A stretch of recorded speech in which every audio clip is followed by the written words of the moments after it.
the 16 overs by the Australians, and it was the fewest by any team before getting all out in a T20 international chase. Oh, very, very revealing indeed. And it was a 47.9 percentage of the 146 run target. It was the highest by any team in the power play before going on to lose. So, wow! So they must be kicking themselves, that they did not get. It's not even close in the end, losing by some 18 runs. Yes, and what seemed to be very remarkable too as the game unfolded was that the 19 runs added by the Australians while losing the last 6 wickets was the second lowest aggregate for the loss of the last 6 wickets in a T20 international. And interestingly, to Australia lost their last 6 wickets for only 10 runs during the 2010 T20 World Cup against Pakistan. You know where that happened? Right here in St. Lucia. Wow. So a lot of history made last night by the West Indies. We heard the two captains out in the middle. Nicholas Pooran winning his first game as T20 international captain for the West Indies. You understood he was the 12th captain of a West Indies team for a T20 international, and things went his way. Yes, and we really love the spirit we saw there. He got a lot of help, especially from Dwayne Bravo, and the senior players all rallied together to give him 100% support. So, just in case you didn't really follow the first game of the series last evening, well, the Australians, they won the toss and fielded as well. And the West Indies got 245 for the loss of 6.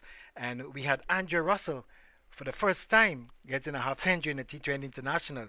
He got 51 before he was bowled by Hazelwood.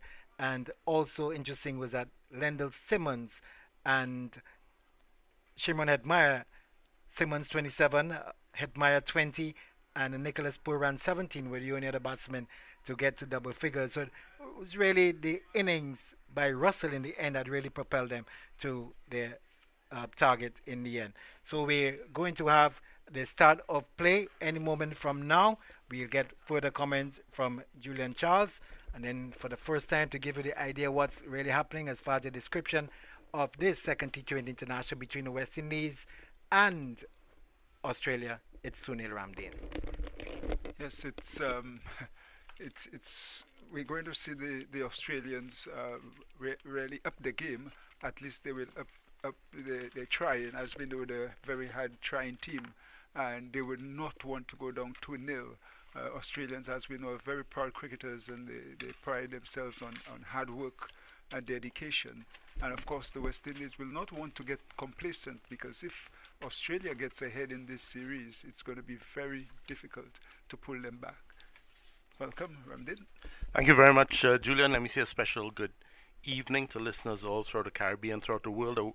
The players on their knees right now as they continue to advocate for the Black Lives Matters movement. If you just joined us, an unchanged Australian squad going into this game. 2 changes for the West Indies. Evan Lewis, who we understand is not feeling well, is out. He's been replaced by Andre Fletcher. And of course, Obed McCoy, the man of the match from yesterday's game, he is also out. We understand managing his workload, and he's been replaced by the left arm seamer Sheldon Cottrell. I'm joined right now by the very experienced Mr. Joseph Reds Pereira. Reds, welcome. As you're about to bowl off, what do you think of those 2 changes? Well, I think we don't know enough. What maybe it's forced changes. I'm a little surprised by the description of managing his workload. I mean, it's 4 overs, and he only bowled 24 in Grenada. So maybe there's other information that we have not received. If Lewis is not well, that's straightforward. Certainly. So Mitchell Starc has the new ball in his hand. He's opening the bowling from the northern end.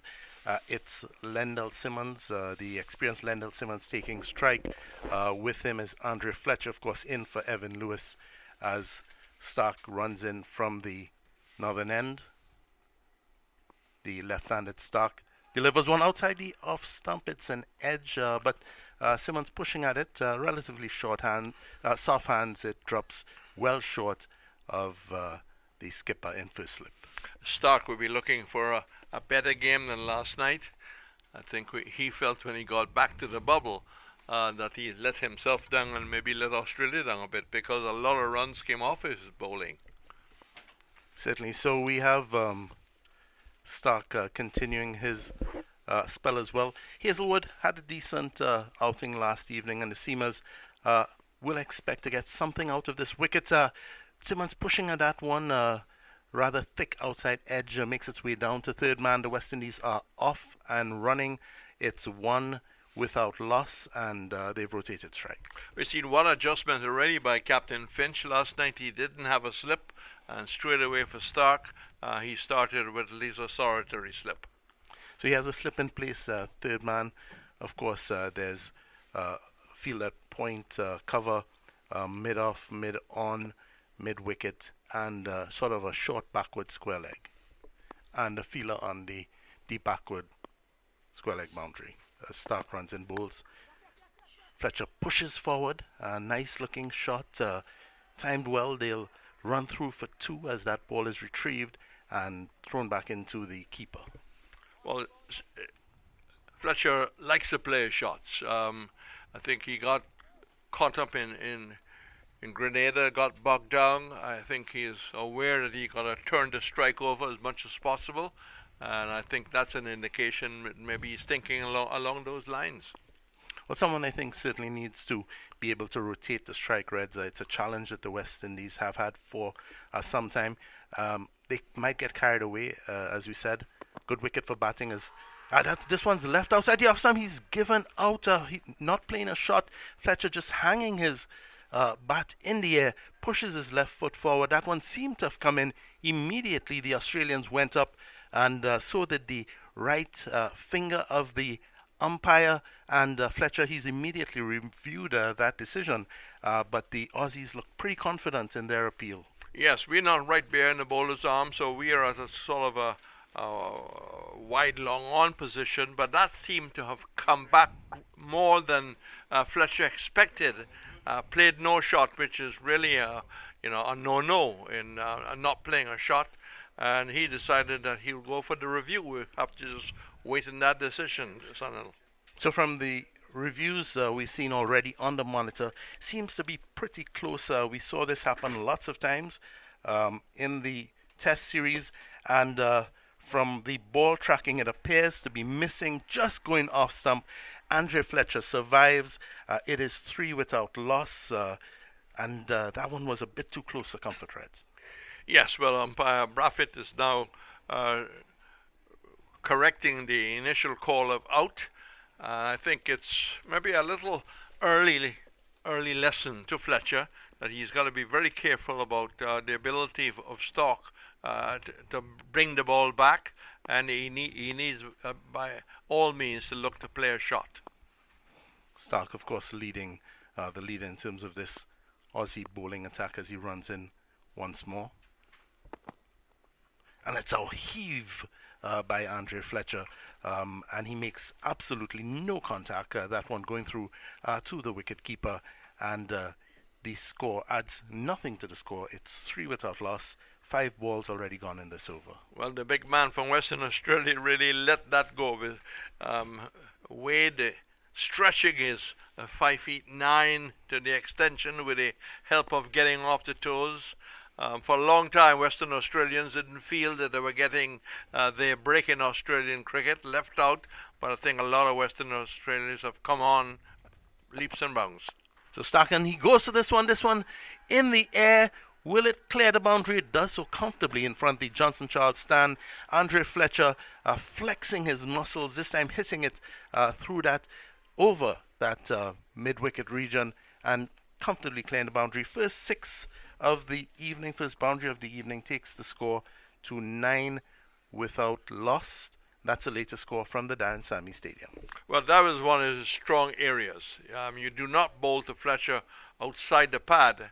He is very strong in that area. He's proved that over the years, but I think he was also looked to try and hit the ball through the gaps, not concentrate on clearing the boundary to propel his strike rate forward. He must look to try and rotate the strike, try and pick the gaps and pick up boundaries in order to advance the scoring. So we're here at the Darren Sammy Stadium. Andre Fletcher with the first maximum of the evening. The score is 9 without loss. Stark, a very eventful over, had a very confident appeal for LBW, which was overturned on review. And we're now seeing Josh Hazelwood had an excellent spell of 3 for 12 in 4 overs. He bowls and Simmons just pushes that into the offside. There'll be no run. Yeah, started very well yesterday and made the early strike for Australia. Very experienced. He doesn't have too many bad games and doesn't play a lot in the IPL. And if you think of managing yourself, they are very careful, I think, these days with their fast bowlers. They've had a lot of problems with Pat Cummins, who have had injury, so they're very careful with their quickies. Hazelwood in from the pavilion end, bowls now. And that one outside, wide outside the off stump. Simmons attempted to hang his bat at it. I guess he would argue that he played inside that shot, eventually going through to keeper Wade. Does not add to the total. The score 9 without loss at the Darren Sammy Stadium. He got 27 of 28 last night. Played 1 or 2 nice shots, and then I think after getting a bit of a start, didn't really go on after losing Lewis very, very early. Time for these openers to bat as deep as possible. Hazelwood runs in once more. And that one is just pushed out into the offside. They hustle through into the onside. Sorry, they hustle through for a quick single.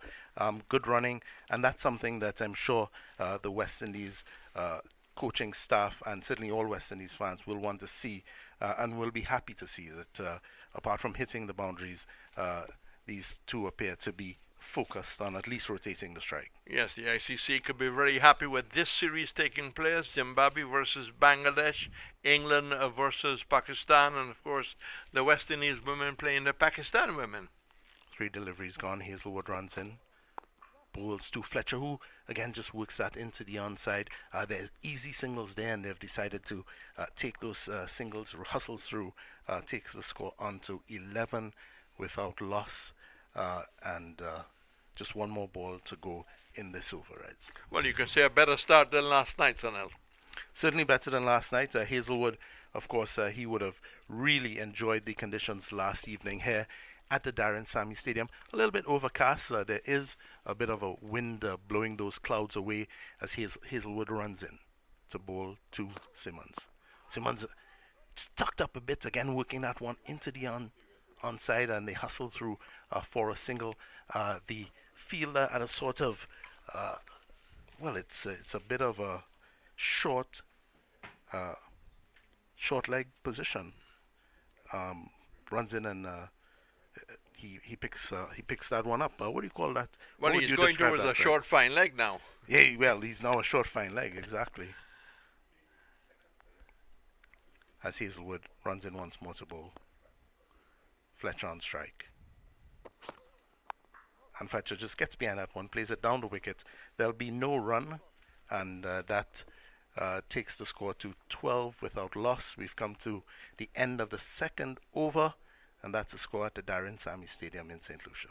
Bro, did you know that if you switch to LED lighting throughout your home, that you could save as much as 80% on your lighting costs? Yes, man. And did you know, wait, you knew that? Of course, I also know that with using LED lights, I get brighter lighting that lasts longer and is better for the environment too. And by choosing my LED lights from Caribbean LED, I get up to 3 years warranty. Wow, you know very much. I hear all the ads on radio for Caribbean LED. Call them and ask at 621-0092 or visit them in Lorette State or Wildy if you don't believe me. Welcome back to the Darren Sammy Stadium. The West Indies after 2 overs, 12 without loss. Andre Fletcher coming in for Evan Lewis is opening with Lendl Simmons. Mitchell Stark, he's had 1 over for 9 runs. He's been replaced already as Ashton Aga comes in. Left-handed spin around the wicket. That one pushed quickly into Lendl Simmons. He just pushes it onto the offside. There'll be no run as the fielder in cover picks up. Well, Captain Finch is following the same routine as last night, with Stark getting 1 over, pulled out of the attack, Spid coming straight away in a tall left armour. Aga in to Simmons. Simmons appears to be setting himself up for that big swing instead. Again, Aga pushing this one through rather quickly, had to check his shot, hit it out into the offside, but could only find that fielder cover, and there'll be no runs. Aga going on. Simmons goes after that bit of an unorthodox shot. It seems to have come off the inside edge of the bat, worked its way down to the backward square leg boundary, and they run through for a single. He was outside the leg stump, and Simmons obviously felt, well, I got runs here. He's got to be careful. There's a backward square, and there's a deep mid wicket right back on the boundary. Score 13 as Aga runs in his 4th delivery to Simmons. To Fletcher, and he's bowled him. And again, Fletcher this time going back. Aga, he's been pushing through that delivery. Once more, he pushed it through that. This one a bit fuller. Fletcher going for the cut. It certainly was not on. Rocketed into the off stump. The West Indies have lost their first wicket on unlucky 13. Ashton Aga has struck Reds. Certainly, that shot was not on. Well, he had an early warning previously to Stark. And what saved them was the fact that the ball was about 3 inches above the height of the bails. I think he misjudged the line there. It was much too close to him. Other than misjudging the line, for play off the back foot, he had to be on the front foot, and I think he's paid the price of some bad batting. And he really needed a pretty good knock coming from Fletcher to stay in this squad, because as they move towards Pakistan one day, they've got to make some strong decisions about any changes. Really good bowling by Ashton Charles Aga, the 27-year-old slow left-arm orthodox bowler, taking over from Mitchell Stark from this northern end, and he's already started really pushing through his deliveries. Chris Gale is the batsman in. It's 13 for 1 after 2.4 overs. Ashton Aga, who has a bit of we describe a low haircut. Yes, he started with a full head of hair in his first test, where he almost got 100. He was picked for his bowling. And first ball through to Gale, pitched up, and Gale just on the front foot pushes it into the offside, where it's picked up comfortably by the player in that mid-off position. No run. As Aga comes in, final ball out of the over, bowls to Gale. Gale works it into the offside, but as we know, Christopher Henry Gale is not the quickest between the wickets, and there'll be no run. So successful over for the Aussies. Ashton Aga coming in, finishing with 1 wicket for 1 run. The total is 13 for 1. Andre Fletcher bowled by Aga, and that's the latest score at the Darren Sammy Stadium. Well, certainly in the West Indies, 13 off of 3, and one will think that they don't want to get trapped into what happened last night. They don't need to get bogged down. Gale in particular struggled a bit last night. Here's hoping he's put that behind him, and this big outstanding left-hander batsman will be able to get the ball away. So Hazelwood continues, and Simmons flashing on that one outside the off stump, appears to pass under his bat, collected by Wade. Simmons shakes his head, knows that he was certainly playing with his life there.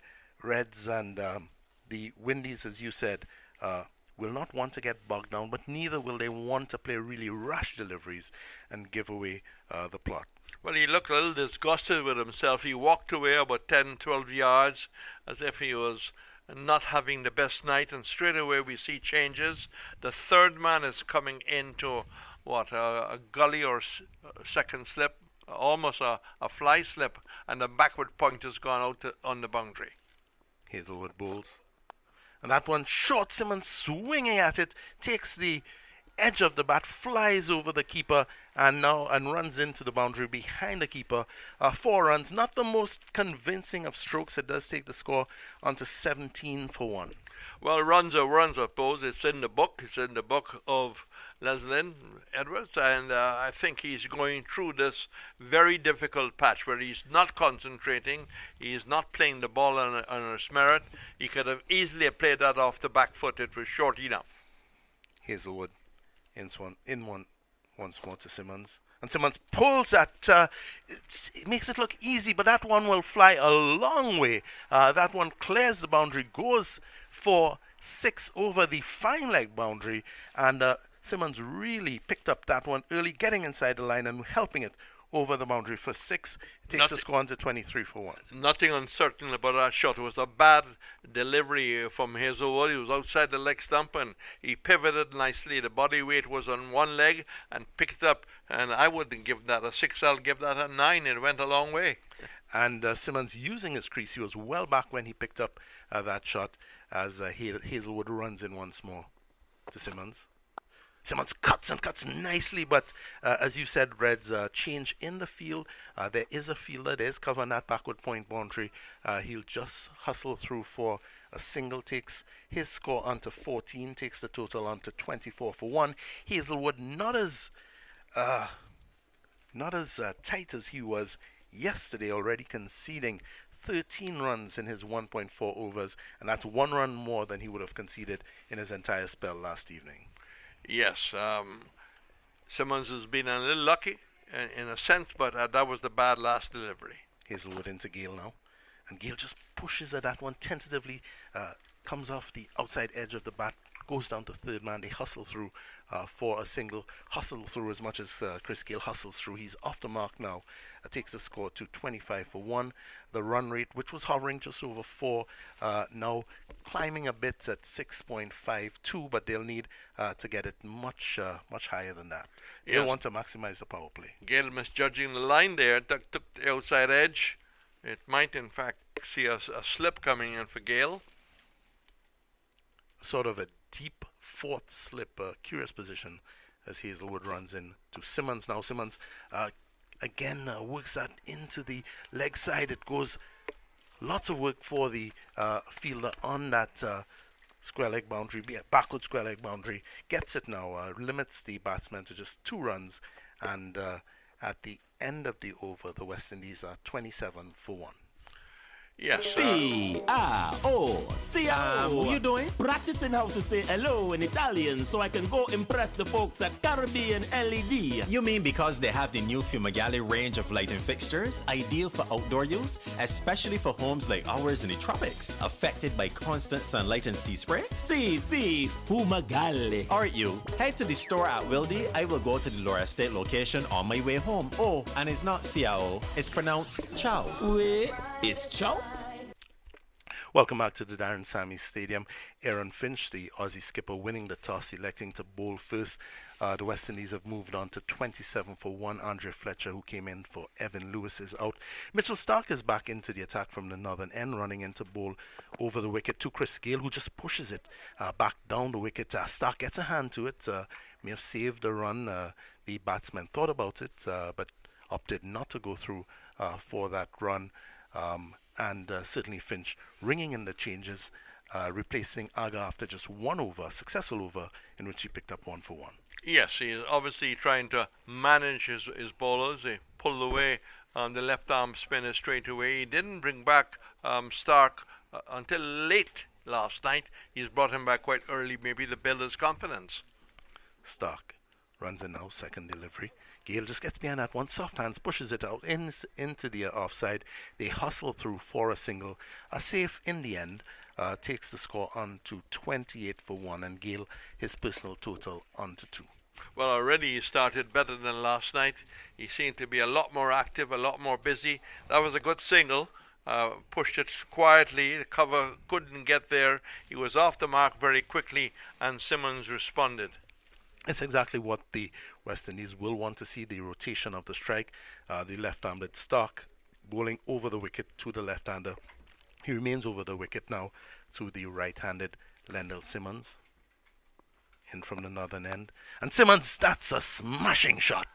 Just picked that one up, I think more on length than anything else. Smashes it into the Johnson Charles stand. That's another maximum. 6 runs, it's 34 for 1. Lendl Simmons races on to 22, and he's really enjoying the conditions here this evening, Reds. Well, that was about 12 rows back, outside the leg stump, and using the pace of the ball there, helped by whatever little wind we have, and we do have not all that strong a wind, but bad line by Stark, and Simmons seizing on that, and maybe that should settle him down. Now that he's put bat to ball, there's nothing like bat to ball, and straight away, talking about the ball, we've seen that there's a possible change of Well, actually, that one went outside, went all the way over the Johnson Charles stand seen on the replay, so absolutely a change, Reds.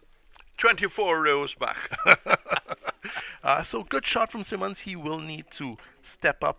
Evan Lewis, as we know, who's been in excellent form, not feeling well this evening. Simmons will, I think, see his role as giving the Windies the impetus they need early in the innings, certainly during the power play after 4.3 overs. They're 34 for 1. They may have wanted to be a bit ahead, but at least it's an improvement over last evening. It is definitely an improvement, and I think Simmons must take this opportunity to bat another 4 or 5 overs. Don't throw it away so early. Stark 1.3 overs, already going for 16. Relatively expensive. Into Simmons, who certainly has his tail up.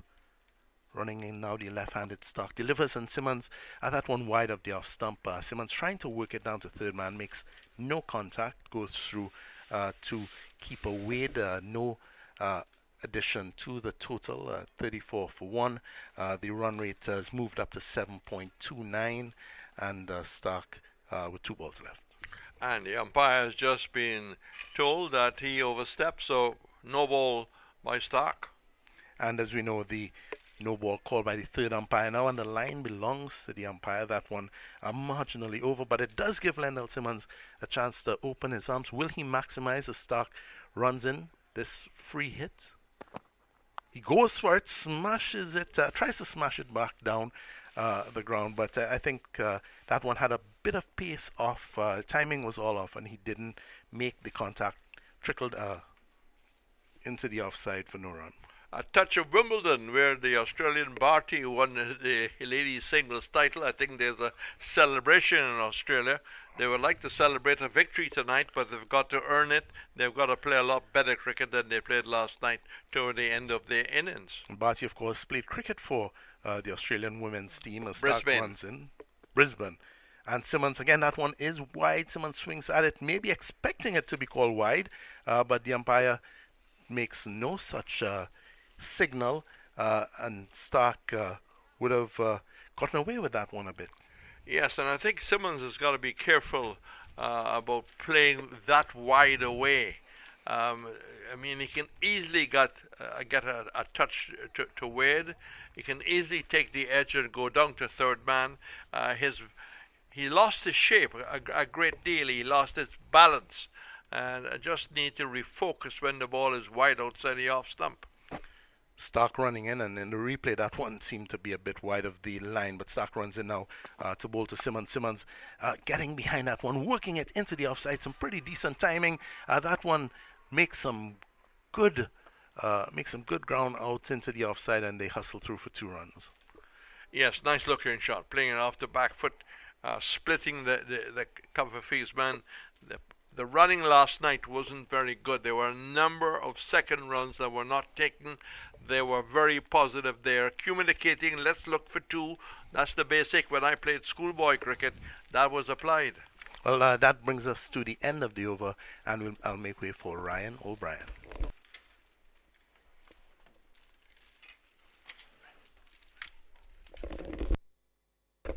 So, it's going to be Hazelwood to continue, and the West Indies, and Ryan O'Brien joins us on 1 for 37 of 5. I think disappointed that Fletcher went, but so far Simmons has been very productive, and Gale looks better than last night, Ryan. Yes, and one would be hoping that Chris Gale would get some runs under his belt in this game. Has been going through a very lean patch of late, and the West Indies 37 for the loss of 1. We're going to have Hazelwood continuing this delivery. Gale is just coming across, plays it into the offside. They go through for a very quick single, and a good call by Simmons there. And one more to the total, moves to 38 for one. We say good evening once more to Julian Charles. Well, the West Indies have, for the second straight game, being offered to take first strike. Aaron Finch calling correctly this evening once more, and he's decided he's going to give the West Indies chance to set another total. Last year, dramatic fashion, West Indies coming away with an 18-run victory. And here is Hazelwood once more to this delivery. He's charged by Simmons and hit way over the long off boundary. What a shot, charging the bowler, and almost an overhead smash down over long off for a big six to Lendl Simmons. He's really charging them now. He's up to 30 and the score to 44 for one, and we're inside the 6 over. Yes, Ryan. And another unusual shot, very unusual shot by Simmons, as you rightly described it as almost like a tennis serve. Very unusual indeed. Shows the brilliance of his eyes more than anything else. Hazelwood in his third over, being roughed up this evening. As if he's getting on the back foot, looking to hit square, gets the outside edge and is caught behind by Matthew Wade, making some room to play the shot square, and that brought his downfall. It was too close to him, and probably the pace beat him. He wasn't able to get sufficiently in a position to get the room. He would have needed to cut that one square, and instead the outside edge found, or maybe even just squirting off the top portion of the bat straight into the gloves of Wade, and Hazelwood strikes. He gets a measure of revenge with Simmons going caught by Wade for 30. Yes, indeed. A very good bowling by Hazelwood, sticking to his plan of just short of a good length. Simmons this time giving himself too much room and not having the space to cut the ball. Getting the edge just over his off stump, and he was out caught behind. But a good inning by Simmons, played a couple of unusual shots, one including a clip of the hip that left the Darren Sammy ground. Very good start he's given the West Indies in terms of the run rate. Well, the West Indians losing their second wicket with the score on 44. And just when Simmons seems to have been really taking over the position there for the West Indies, looking to get a much bigger score on the board this evening, at least even in the first half of the game, to be getting into a position where they can really charge in the final 5 overs. But that wasn't meant to be, with Simmons going just getting one to slide off the face of the bat, looking to make room, and the keeper taking a good catch, Matthew Wade, and Hazelwood gets his first wicket for the evening. He's got 1 for 23, a bit expensive, and he's now into his third over. 2.3 overs, no more than 23 runs, 1 wicket. We're in the 6th over of the match. So it's Shimron Hetmeyer who comes in to join Chris Gayle in his first delivery. Meyer works it off the body, and it goes down to the short backward square position. And Stark has come across to pick up one more to the score. Hetmeyer gets off the mark and brings Chris Gayle into strike. So again, we have in the action now heating up here at the Darren Sammy Cricket Ground, the second T20 International between the West Indies and Australia. As Hazelwood in once more, 2 deliveries left in his third over, and to this delivery, Chris Gayle is just getting inside his stumps and allowing it to really go through to the keeper. No chance of a run. So Julian Charles, a much better start by the West Indians this evening, but still the Australians keeping things pretty tight. The run rate at the moment 7.71. It's right. Australia keeping things in check. Hazelwood doing not as economical as yesterday, but overall a very good job by Australia. So Hazelwood is going to complete his third over with this delivery. Chris Gayle is just looking to work that down back with the skid. They'll get this single as Stark has to move to his right. The over comes in and that single, 46 for 2. That's the latest score here at the Darren Sammy Cricket Ground. It's a super sale. Now on at CaribbeanLEDlighting.com. Shop online and find the fixtures you're looking for at super low prices. Get flush mounts, wall mounts, vanity lights, pendants, and even chandeliers, all now on sale. Reap the savings on the perfect accessories to style or restyle your home inside or out. Log on to CaribbeanLEDlighting.com for the super sale now on. Caribbean LED lighting. Look on the brighter side. Welcome back to the Darren Sammy Cricket Ground. We've had 6 overs completed, 46 for the loss of 2 if you just joined us. West Indies sent in again this evening, losing Lendl Simmons for 30. He was a batsman that just left, and before him, Andre Fletcher was bowled by Agar for 9, and Fletcher going to the score on 13. We're going to have a bowling change. It's going to be Adam Zampa who's going to take it up from the northern end here at the Darren Sammy Cricket Ground. So, Julian Charles, we had the spin of Agar. Now we're going to have the leg break googly variety from Adam Zampa. A very experienced leg spinner, and no doubt will look to settle, but Chris Gayle will have other ideas. Let's see what it does. His first delivery has worked off the pad. It goes down to the wideish mid wicket. The fielder having to come off their position there. They get the run rather easily. So Chris Gayle taking his time to settle in. He's up to 5, and he's been in for 9 deliveries. And it brings Shimron Hetmyer to take strike from Adam Zampa. So 13.5 overs remaining. We've got a 4-man backward square for the left-hander.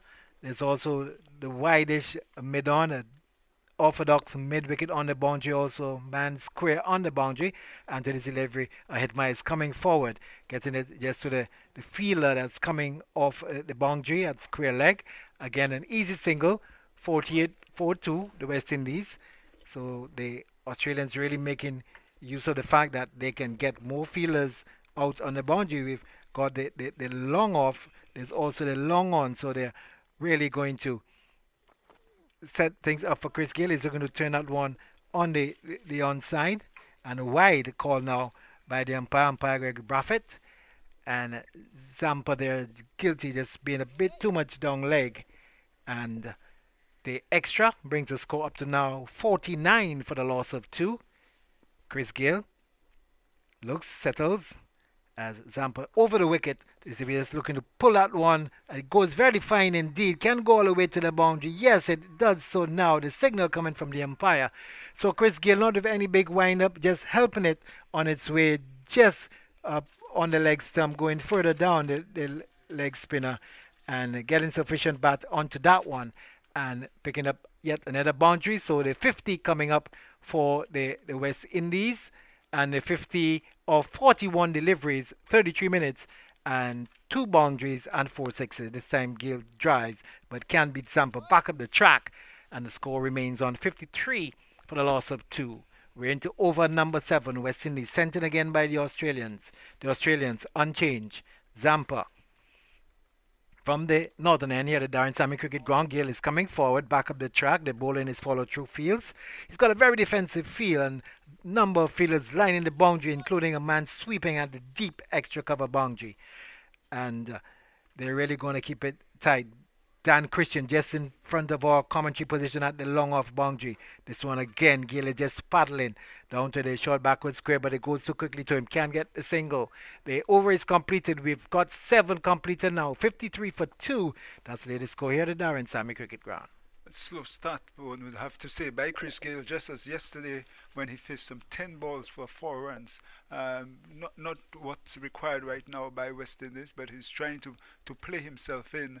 And one would remember yesterday, Ryan, that Hetmyer himself didn't have a good start. Between himself and Chris Gayle, they faced some 34 balls for 24 runs, and we're starting to see a making of it. But it's certainly a situation where both of them will need to step up on their scoring. Yes, Julian, maybe a good time for us to let our listeners know that the Crumbs Bakery, a question of the evening. We've got one for you. Last evening we asked what was the West Indies T20 international record at the venue, and the answer then was 4 matches, won 1 and lost 3, as his Marsh change now. Marsh is going to start from the southern end, and this one is played down to the man at the deep backward square. Will get a single. So the Australians looking to ring the changes. Marsh for the first time this evening, and the score goes up to 54 for the loss of 2, and the 5th bowler being used by the Australians this evening. Yes, indeed, Ryan. So here comes Marsh once more, looking for some success this time. Gill is driving off the inner portion of the bat down to the vacant fine leg position. There's no chance Matthew Wade would have been able to really cut that off or even try to make a catch out of it. And Gill picks up another boundary. He moves into double figures. He's on 13 of 14 balls and the score up to 58 for 2. Very uncertain shot by Gill. Ball wide of the off stump, just pushing tenderly, gingerly at the ball, getting an inside edge down past the keeper for 4. And it passed between the stumps and the keeper. This delivery Marsh is working one down the leg side, called wide now by umpire Joel Wilson, spreading the arms out very wide indeed, and now turning to the scorers to ensure that the acknowledgement for the wide signal is acknowledged, and the extras moving up to 4, including one leg by 2 wides and 1 no ball. So it's going to be Marsh. He'll have the ball. This one again. This one is played back up the track, and the bowler in his follow-through fields. He's kept it pretty tight so far. Just conceding 6 runs off his 3 balls. And I'm sure he would like to finish strongly in this over, and especially when you're just coming in, would like to get bang on target and ensure that you do not concede too many. Might set the stage for your entire spell. To this delivery, Gill is just getting back, and he's really, really in lots of trouble, maybe chopping that one onto his stumps. So success for March. Gill looking to make some room. The inside edge found and being bowled for 13, and the West Indies losing another wicket with Chris Gill going bowled by March for 13. Yes, Gill never looked comfortable at the crease, and it's a case of him trying to play himself in to have a longer knock. But there's also the chance that you could use up quite a few balls and then get out, which happened yesterday and which has happened again today. The Australians, of course, very delighted to see the back of Chris Gill. This one short of a length, and him trying to cut it, not enough room, getting an on the edge and back onto the stumps. So really, they struggle on for the West Indies, and seem like they're gonna send a young Dwayne Bravo again. We still describe him as young. Bravo is going to come in. So quite an interesting change from what he's seen in the lineup from last evening's game, with Dwayne Bravo coming now to join Shimron Hetmyer at the crease. The West Indies 59 for 3. Interesting change. Bravo probably just getting trying to keep this middle overs, stabilizing these middle overs before Nicholas Poran is used as the big hitter in the team. Of course, Pollard is not in, so they would need the Russell, Poran and Allen to be the big hitters. So Bravo just coming in, I would imagine, just to stabilize the middle. Well, I was just saying that Marsh would have needed to have a good over to really set the stage for his spell. 2 for 26 last evening, and has already got him on the wickets in his first over, in his 4th ball, getting the back of Chris Gill. This delivery of Bravo is coming forward. It goes down to the vacant mid-on position. The fielder moving across quickly from the short mid-wicket, and in the end, Hetmyer deciding that he would have sent Chris Gill, or rather sent Bravo back into his crease, with the captain Aaron Finch moving quickly to his left, preventing the possibility of a single. Maybe Hetmyer maybe just guilty a bit there of just staying on his bat a bit. Bravo was interested, but it was definitely the call of Bravo. He decided against it, so it's March with his final delivery of the over, and this time Bravo is coming forward in defense up to the short cover position. The over coming to an end. A successful over for Mitchell Mark. He's got his first wicket in his first over. 1 for 6 it is. 59 for the loss of 3 after 8. Old-time bakers in Bim bake from home. Remember the Dutch oven made of stone? Then came the bread cart. Oh, you could smell that bread a mile away. And then there was the bread van, Many have made a living selling from them. Now, your bread is as close to your home as you can get it, because there's sure to be a Crumbs bakery near you for a wide variety of fresh cakes, pastries, and bread. Crumbs, so good, even down to the last crumb. We're going to give you your Crumbs bakery question of the evening. The highest successful T20 international run chase at this venue was achieved by Australia against which team? So you're going to give us a team that Australia got the highest successful T20 international run chase at this venue. Which team did they do that against? This one is a delivery to which Hetmaier is coming forward. The start of a new over from Zampa. They'll get a single on to the fielder sweeping at deep extra cover. So one more to the score. Ashton Agar is back into the attack. The left-hammer. Dwayne Bravo, who's yet to get off the mark. He's faced 2 deliveries. He's going to take strike 60 for the loss of 3 right now. And the West Indies will need a partnership to stabilize the innings, as Agar is pushing one down the leg side. A good neat take by Wade, also breaking the stump. The wide call by umpire Gregory Braffett. So the Australians really rotating the bowlers, and we have Agar on the left arm orthodox spinner for his second over, and just throwing that one a bit wide down the leg side. 61 for 3. The delivery is coming forward is Bravo, but can be the man coming in at the short extra cover position.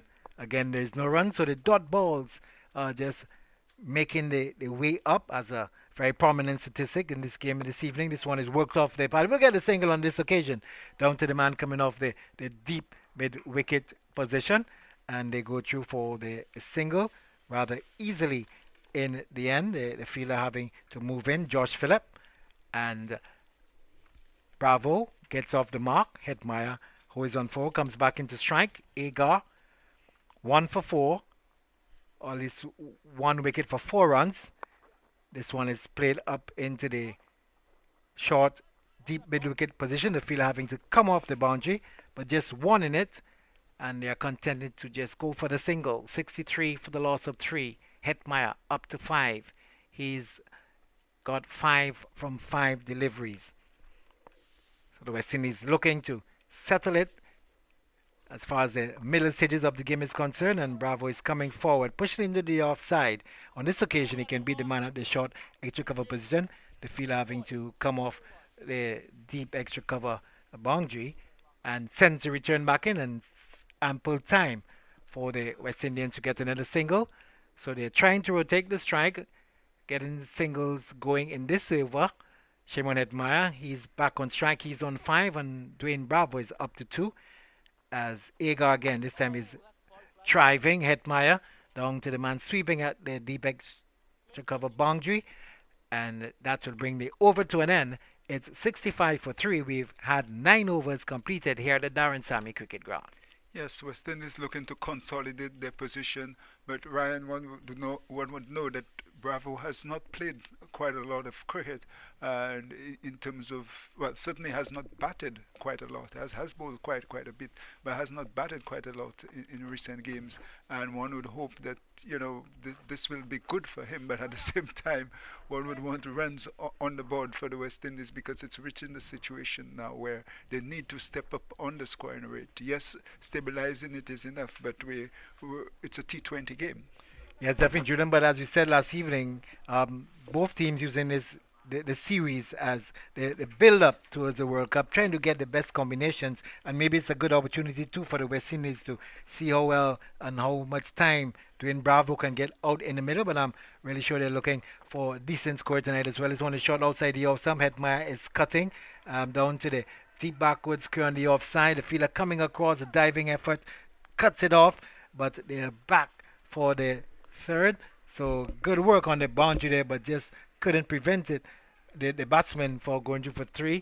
So Hetmaier is looking to keep things going. He is up to 3, and it's Bravo who is going to come into strike. So the Australians are trying to really keep the variety going, as we said, and bringing Zampa back from the southern end.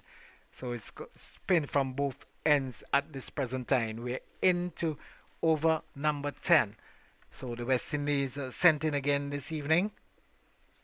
First of all, losing Andre Fletcher, bowled by Agar for 9, as Zampa passes umpire Joel Wilson, and this delivery. Bravo is coming forward. Is it carrying? He doesn't really get it.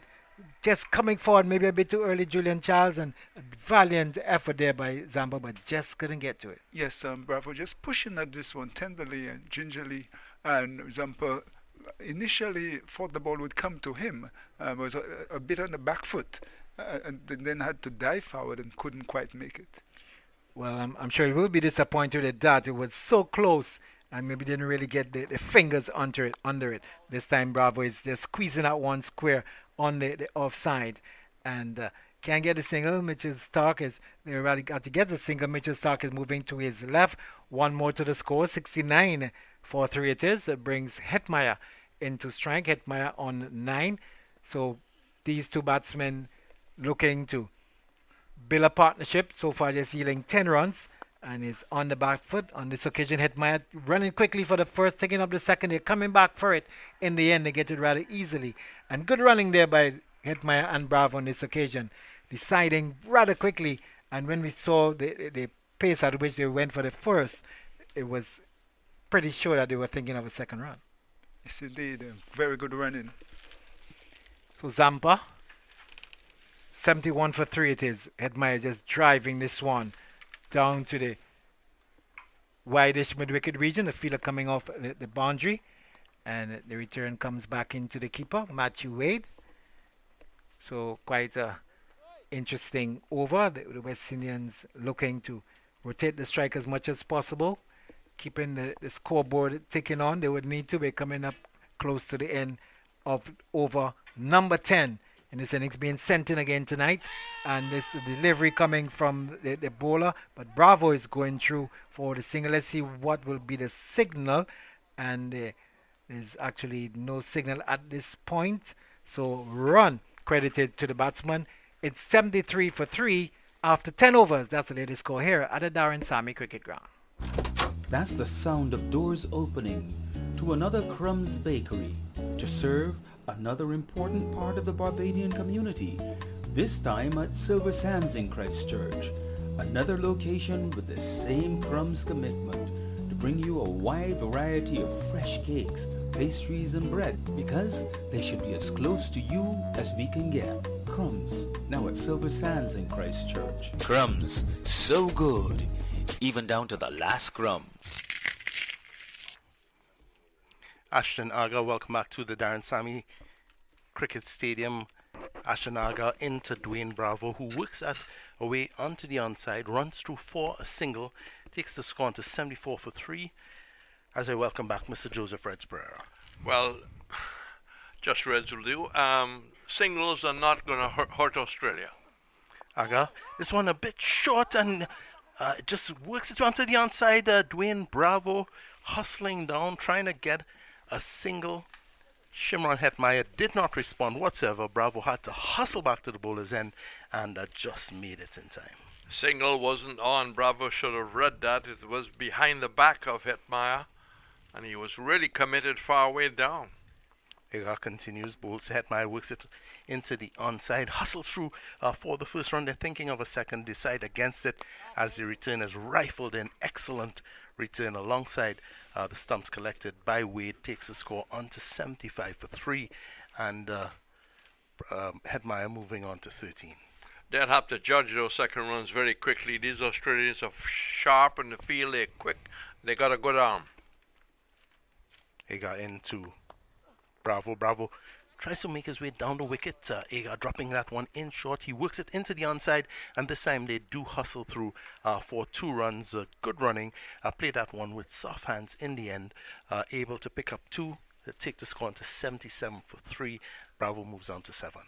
Well played by Bravo. As you just said, played with soft hands. The fieldsman coming off the backward square boundary had to attack the ball, and that allowed them to come back for the second run very easily. Ashtenega, this third over. Left arm around the wicket, bowls to Bravo down the leg side. Bravo tries to work it into the onside, makes no contact. Rifles into his pad, but clearly travelling down the leg side, that's no run. The West Indies got 145 last night. They need to better that. This time Bravo does work it into the onside, again playing with soft hands, but this time the fielder much quicker off the boundary, restricts the fielders to just one run at the end of the 11th over. It's 78 for 3, and that's the latest score at the Darren Sammy Stadium. Well, certainly they need to pick up the scoring. The singles are not going to hurt Australia, as I said previously. They need, without taking huge chances, to find a boundary in just about every over. They need to be producing a boundary, Sunil, or else they will be levelling of just where they were last night. So again, skipper Aaron Finch, who won the toss, opted to bowl. An unchanged Aussie squad, bringing in the changes once more, bringing back Adam Zampa. He's coming from the southern end this time, and he will be bowling to Dwayne Bravo. And as we can see, Reds, some adjustments being made in the field. Zampa comes in now to bowl to Bravo. Right arm over the wicket. Bravo flicks that one up into the onside. The fielder showed mid-wicket. His eyes would have lit up for a minute, but well wide of him, and they hustled through for a single to take the score to 78 for 3. Well, he likes to play a lot of shots, Bravo. He's strong, leaning back off the back foot, and that was in the air as he tried to flick it off the hip. A little bit of danger, but worked out well. Zampa into Hetmeyer, who tries to work that one into the offside. Instead, it takes the inside edge, and we've seen a lot of that tonight. Makes its way down to that sort of short, fine leg position that we've seen in play for the Aussies, and they managed to pick up a single, and the score's on 80. It's 80 for 3. Well, I think that surprised Hetmeyer with the ability to turn the ball. Hetmeyer should know a great deal about Zampa, because I think they played together for the Guyana franchise. So he knows he can go both ways. So he's got to be very careful when he rocks on the back foot that he doesn't get squeezed up. And Zampa, of course, likewise knowing a lot about Hetmeyer, but he'll be bowling to Dwayne Bravo, who's been promoted up the order. Bravo steps down the wicket, goes through the line, smashes that over the head of Zampa. That's a maximum, and it will certainly be a welcome boundary for the West Indies. Takes the score on to 86 for 3 Reds, and that's exactly what you ordered. Yes, quick movement of the feet. As soon as it was delivered, he picked up the leg well, hit it straight, so the two men at long off and long on couldn't get anywhere near. Well hit, well struck at the right time. Zampa in now, the third ball of the over. Bravo just tries to work that into the onside. No run. Good work from the fielder in that mid-wicket position, and keeps the batsman honest. Again, once more to Bravo. And Bravo goes for that shot. He's well known for the inside-out shot, but he's dropped. For a moment, it appeared that the fielder on that long-off boundary did get to it. He put in a great effort diving forward, but it eventually fell out of his hands. Dwayne Bravo, Dan Christian, and Bravo gets a life and also gets 2 runs. Yeah, very athletic. He's 38 years of age. He's not a young man. He did very well and was able to get off the ground and stop it from going into the boundary, but there was danger there. Zampa once more into Bravo. Bravo this time just pushes the ball forward. The bowler does his own fielding. No run. The score moves on to 88 for 3, and that's the latest score at the Darren Sammy Stadium. Anytime is a good time for crispy fried chicken. Now with 2 convenient locations, Fairchild Street in the city and Speightstown, St. Peter. Try their snack boxes, 2 pieces, fries and a bun for only $12.99, or the loaded fries fries with chicken. Deliciousness for only $11.99. With barbecue and fried chicken, delicious burgers, the freshest salads and sides. Anytime is a good time for crispy fried chicken. Follow at Crispy Fried Chicken BDS on Instagram. Welcome back to the Darren Sammy Stadium, where the West Indies are 88 for 3. Shimron Hetmeyer and Dwayne Bravo on strike. Ashton Agar runs into Hetmeyer, who drives that one into the offside. Doesn't make a good connection. Finds the fielder in the offside, and there'll be no run. As Agar once more from this northern end. Left arm around the wicket. Bowls to Hetmeyer, who chips down the wicket, smashes that ball. The fielder is trying to see if he can stretch and collect that one on the long lead boundary, but he'd have to be at least 10 feet tall. That one made his way over the boundary and another maximum. Good clean hit by Hetmeyer. He had to push that boundary rope another 10 feet back, and he might have been in the position to take it, but Hetmeyer's got to be careful. 94 for 3.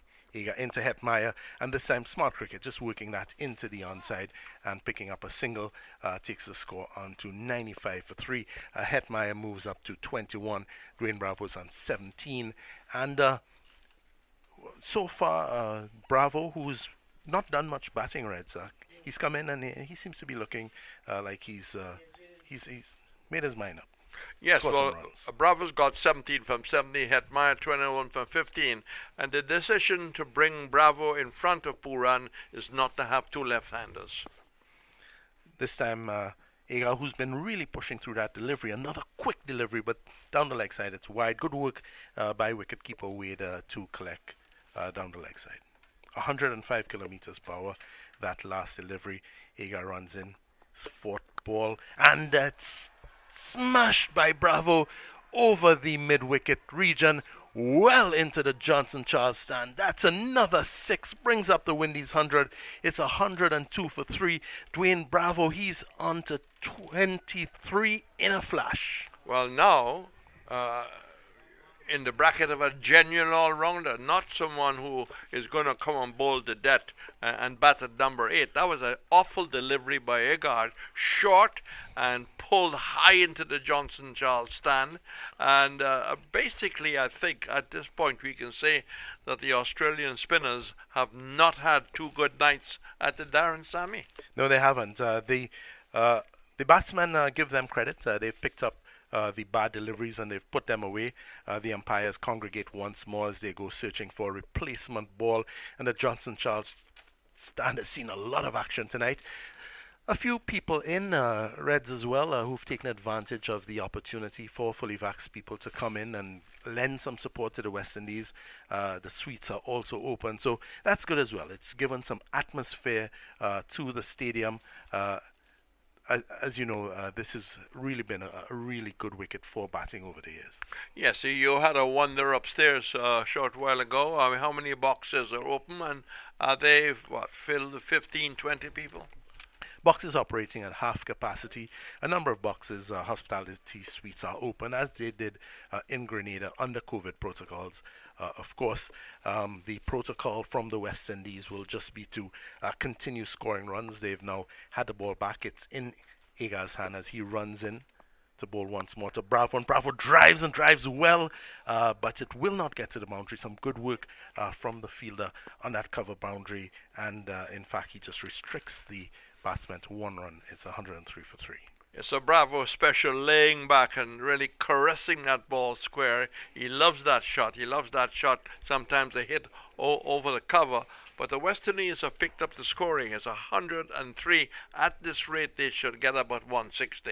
Agar, final delivery for the night into Hetmeyer, who just works it into the onside, and they'll just amble through for a single to take the score into 104 for 3. At the end of that over, Ashton Agar finishing with figures of 1 for 28 off his 4 overs. Still a good performance from him. The score at the Darren Sammy Stadium, 104 for 3. Well, much better batting by the West Indies tonight. Although they've lost 3 wickets, they were much deeper in trouble last night. We were looking at the situation. 13 overs gone, 104 on the board. They've got 42 balls left. Your maths is better than mine. If they can get 2 off of each delivery and not too many dot balls, they should be about where? Well, let's not forget Andre Russell. I mean, you need to factor in the Andre Russell equation, and he can get you much more than 2. I think they'll be pushing for upwards of 160, 170. That was just an average. But we're seeing a bowling change once more. Mitch Marsh, he's back into the attack. Would have had one over, successful over for 6 runs as he runs into bowl to Shimron Hetmeyer, who's donned the helmet once more, drives that into the offside, doesn't make good contact. That one, a pretty full delivery, but they're still able to run through for a single. Takes the score to 105 for 3, and Hetmeyer moves on to 24. Marsh's father, Jeff Marsh, well, he is very happy. He's produced 2 sons, one an opening batsman, and of course one a genuine all-rounder. I'm not too sure if he fathered any girls, but I think he's pretty proud of his sons, and maybe he's following each and every game way out in Australia. So both Hetmeyer and Bravo going at over 100 strike rate. Hetmeyer 135, Bravo 126, just what the doctor would have ordered as Marsh runs in and bowls to Bravo, and he drives once more that inside out shot that we all know he loves. He did not make good contact. The fielder fortunately was on the boundary, so they were able to amble through for a single. Takes the score on to 106 for 3, and Bravo, he's moved on to 25. Just getting a little loose there. One-arm swordsman, that could bring your downfall. Keep both hands on the bat. You make stronger contact. It wasn't there for that shot. Marsh into Hetmeyer, and Hetmeyer swings at that, makes good contact, and that's going to clear the boundary in front the Johnson Charles stand over that mid-wicket boundary. It's another maximum. Shimron Hetmeyer seems to be in the mood tonight. It's 112 for 3, and certainly Reds, they would have heard what you said. Pulls that one from outside the off stump. You know, into position very, very quickly. They had a good clean hit. It really went like a bullet into the Johnson Charles stand, and this races on the West Indies scoring. It's climbing all the time, and they've been able to produce a pretty good partnership here, and the boundaries are in fact coming. But I think they have to keep going. It's far from what is required. They need to push on as far as they could. This Australian team bats quite deep. A major night for sport as Sunil checks a couple of details on the cricket.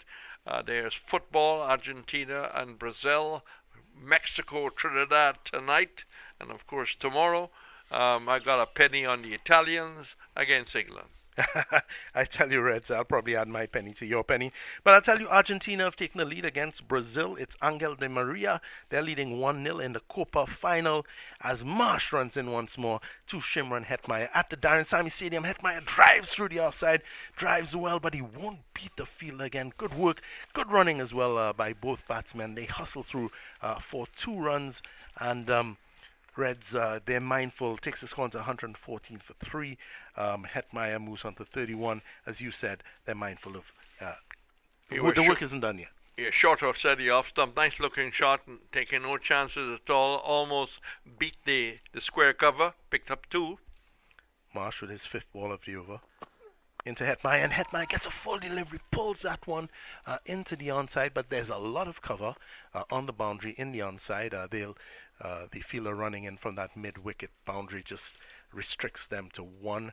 Hetmeyer moves on to 32. It takes the score on to 115 for 3, and the Windies clearly looking to up the tempo. Nicholas Puran still to come. Andre Fletcher, who would have turned the game on its head. And I suspect, Reds, that if any of these batsmen get out, Andre Fletcher might come in. You just changed his name. Marsh in a short delivery, maybe called wide. It is called wide, well over the head of Dwayne Bravo. He stood up and looked at that one go over his head, collected by Wade. March, maybe a little bit frustrated, trying something. Adds 1 more to the extra, 1 more to the total. It's 116 for 3. Yes, Andrew Russell was the X factor last night, and he is still to come. So the West Indies really has got to and get as many on the board as possible. Marsh, final ball of the over into Bravo, and Bravo works it into the onside, works it fine. The keeper with his pads on chasing Wade, he will pull it back just before the fine leg boundary. They do manage to scamper through for 2 runs. Dwayne Bravo takes his total on to 25. The total here at the Darren Sammy Stadium, 116 for 3. Bro, did you know that if you switch to LED lighting throughout your home, that you could save as much as 80% on your lighting costs? Yes, man. And did you know, wait, you knew that? Of course, I also know that with using LED lights, I get brighter lighting that lasts longer and is better for the environment too. And by choosing my LED lights from Caribbean LED, I get up to 3 years warranty. Wow, you know very much. I hear all the ads on radio for Caribbean LED. Call them and ask at 621-0092 or visit them in Torres State or Wildy if you don't believe me. Welcome back to the Darren Sammy Stadium. After 14 overs, the score is 118 for 3. Shimron Hetmeyer on 32, Dwayne Bravo 25. It's a partnership of 59 Reds. Very good partnership. They needed it then, and I think the decision to bring Bravo instead of Puran, another left-hander, has worked. So Zampa is back from the northern end. His final over, none for 25 so far. Hetmeyer chips down the wicket, hits that one and hits it well. That clears the boundary at long off and goes into the upper tier, I think. The umpires will have some more work here. It's 6 runs. Takes the score to 124 for 3.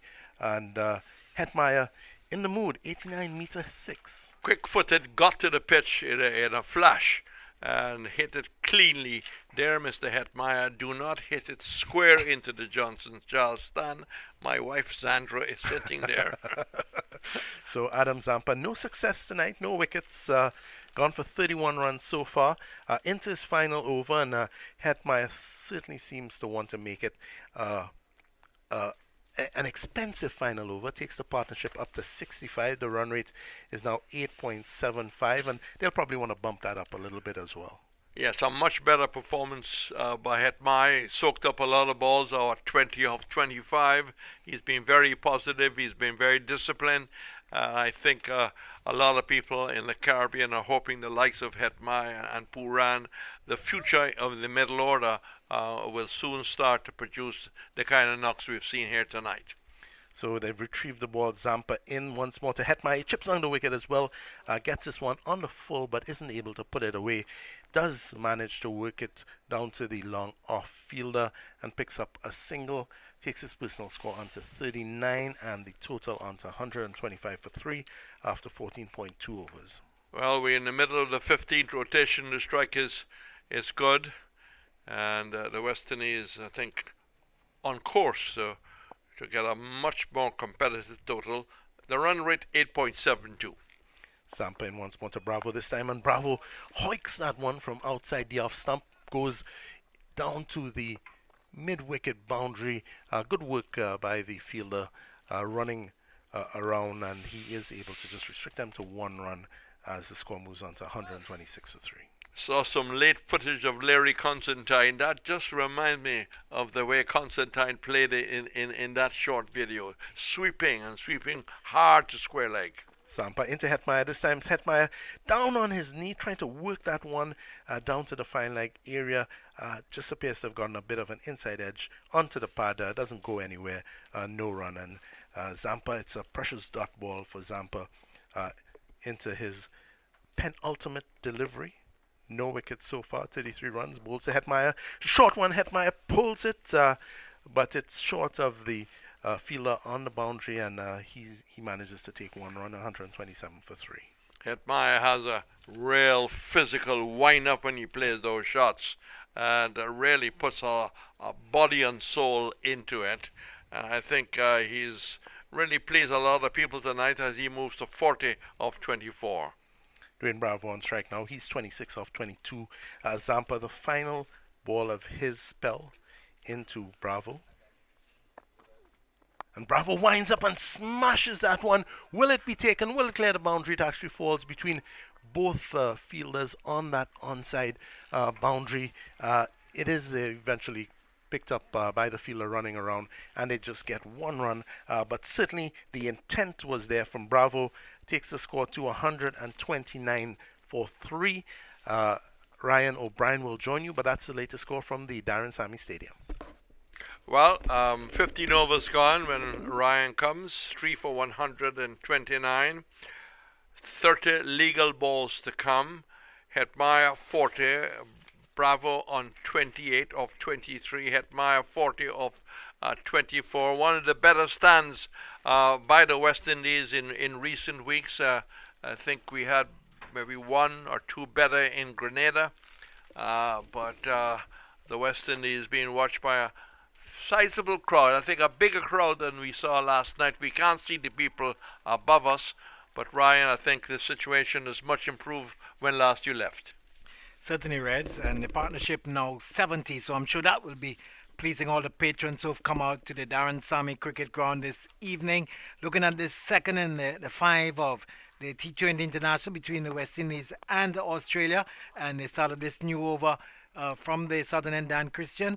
We can see the single being taken, really not getting off the middle of the bat there was Hetmeyer, and just rehearsing what he should have done now at the non-strikers end. But he's gone up by 1 to 41, and it's Dwayne Bravo who is on 28 that comes into strike. So the running this evening being done by Shimon Hetmeyer, 25 balls for his 41 runs, and he struck 3 sixes in his innings so far, no boundaries, so he's really been able to deal in sixes, 130 for 3. We're into the final 5 overs of the West Indies innings, as last evening they got to 145 for 6, so it seems like they're well on course to go much better than that this evening. But then the Australians just responding with 127, giving an 18-run victory to the West Indians. His question, this one is a delivery that Bravo just makes some room and plays it off the bottom portion of the bat. He'll get a single rather easily. And one more to the score, 131 for 3. 4.4 overs remaining in the current run rate, 8.54. The partnership up to 72. And the West Indies still with Poran, Russell, Allen, Walsh, Cottrell, and Edwards to come. And it's quite possible they will not need that depth. I'm sure they'll be looking to get the scoring rate pushed up some more. They're moving quickly. This one played on the onside. They're deep mid wicket, having a run in, and in the end, good running by these two. Hetmeyer really pushing Bravo, and the two of them able to pick up 2. The fielder having to run off the deep mid wicket boundary. As good to Julian Charles has actually joined in. The return striking the stumps. Good running by these two, Julian Charles. Yes, they've really run well since they got together, and good batting as well. Hetmeyer been particularly fluent tonight. These are promising signs. Fluent and responsible. So Bravo is looking on from the non-strikers end as Hetmeyer is getting a delivery that's short, and he's pulling it down to deep mid-wicket area. Well, getting it a single up to 44. And Dwayne Bravo will come in to strike. The current rate 8.55, and the Australians using the 6th bowler this evening. Stark, Hazelwood, Agar, Zampa, Marsh and Christian having decided to bowl first again for the second time in the series, their second match. So you find Aaron Finch seem quite capable of calling right as Bravo waits. The delivery is just making room outside the leg stump, looking to hit square into the offside.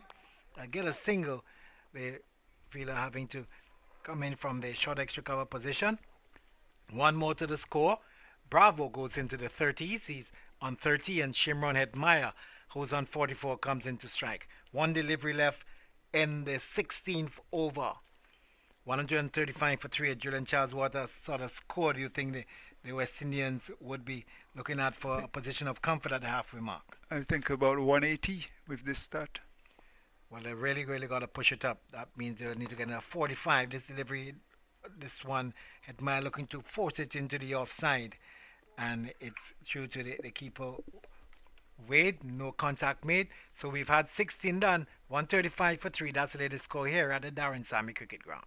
C-R-O. C-R-O. What you doing? Practicing how to say hello in Italian so I can go impress the folks at Caribbean LED. You mean because they have the new Fumigale range of lighting fixtures, ideal for outdoor use, especially for homes like ours in the tropics, affected by constant sunlight and sea spray? C Fumagale. Alright you, head to the store at Wildy. I will go to the Laura Estate location on my way home. Oh, and it's not Ciao, it's pronounced Chow. Wait, it's Chow? So Mitchell Stark is being brought back from the Northern End here at the Darren Sammy Cricket Gong, and we can remind you of the Crumbs Bakery question of the evening, and that question: a high successful T20 international run chase at this venue was achieved by Australia. Would you like you to tell us against which team? Send your answers to middlestumpvibes@gmail.com or WhatsApp 1758-723-2576.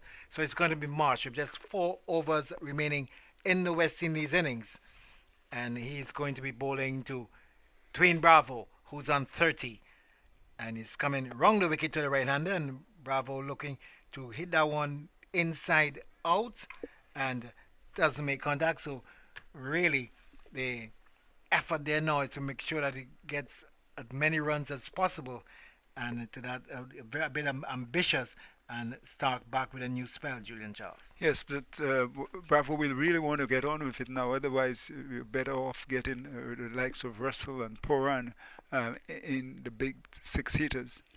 So chances are they'll go for broke, as Stark is back at his mark, moves away from us, and to this delivery, Bravo is driving this time up to the mid-off position. The fielder just bringing off a tumbling stop. They'll get the single.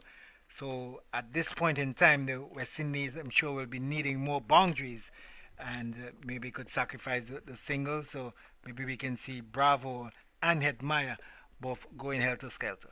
Yes, indeed. But Hetmyer has played particularly well this evening, and it wouldn't surprise me at all if he hits a few more out of the ground. He appears to be in very good touch. 48 runs off the last 26 balls, no wickets, and the West Indies looking to get as close as possible. Julian Charles thinks that they'll be looking to get 180. Stark none for 20 so far, and looking to keep things as tight as possible for the Australians, while the West Indian batsmen looking to get a bigger total as possible and try to defend it again there this evening. And Stark over the wicket to the left-handed Hetmyer, who just looks to ram that one. Will it go all the way? We see that it does now, so it's really improvised well, a full delivery, and it also brings up his half century. What a way to do it as well. Hetmyer, 50 runs, 29 balls, 50 minutes, no 4s and 4 6s, and he's really played well tonight, Julian Charles. Yes, indeed. A very classic knock by Hetmyer, very responsible, put his head down, just what his team would have wanted. And when you see him play like this, no doubt, Ryan, you believe that he ought to be playing in all formats. Proper orthodox batsman. Yes, he's really played well this season from the moment he came in to the delivery. He's getting a short one, and again probably attempting to ramp it again, but didn't make contact. And it's Wade who takes it well behind the stump. So like he typically does, admonishing himself for really missing that one on that occasion. And he puts a lot of passion into his cricket, does Shimron Hetmyer, and didn't really make any contact. And 142 for 3 it remains. We're into the final stages of the West Indian innings. Stark looks around to see that the man at the long off position, Dan Christian, coming into the circle and moves in to Hetmyer. Hetmyer gets a delivery to which he's looking to cut and down to the deep extra cover. He has to go through quickly for the single. Quick move in there by the fielder coming in, Josh Phillip, from the deep extra cover position, lining the circle, and the single taken nonetheless in the end. Rather, Mitchell Marsh, who's there in attendance, and the single taken, a very quick single, and maybe a direct hit could have posed more problems for Bravo. Might have just been short. Yes, but the Hetmyer ran into the end and really did get in quite comfortably. Yeah, it was a bit risky. Stark to complete his third over. Bravo is pulling that one There's their top edge doesn't have too much control, but it goes into the boundary now for 6. He didn't seem to have great control, but maybe getting sufficient on it, and it traveled all the way down to the long leg region and just getting over the boundary rope, Julian. Yes, a very quick delivery. Bravo getting inside of it, getting what I make out to be the top edge, and the ball going comfortably over the leg side, the fine leg area for 6. A good over, very good over by the West Indies. Indeed, that's just what they would like.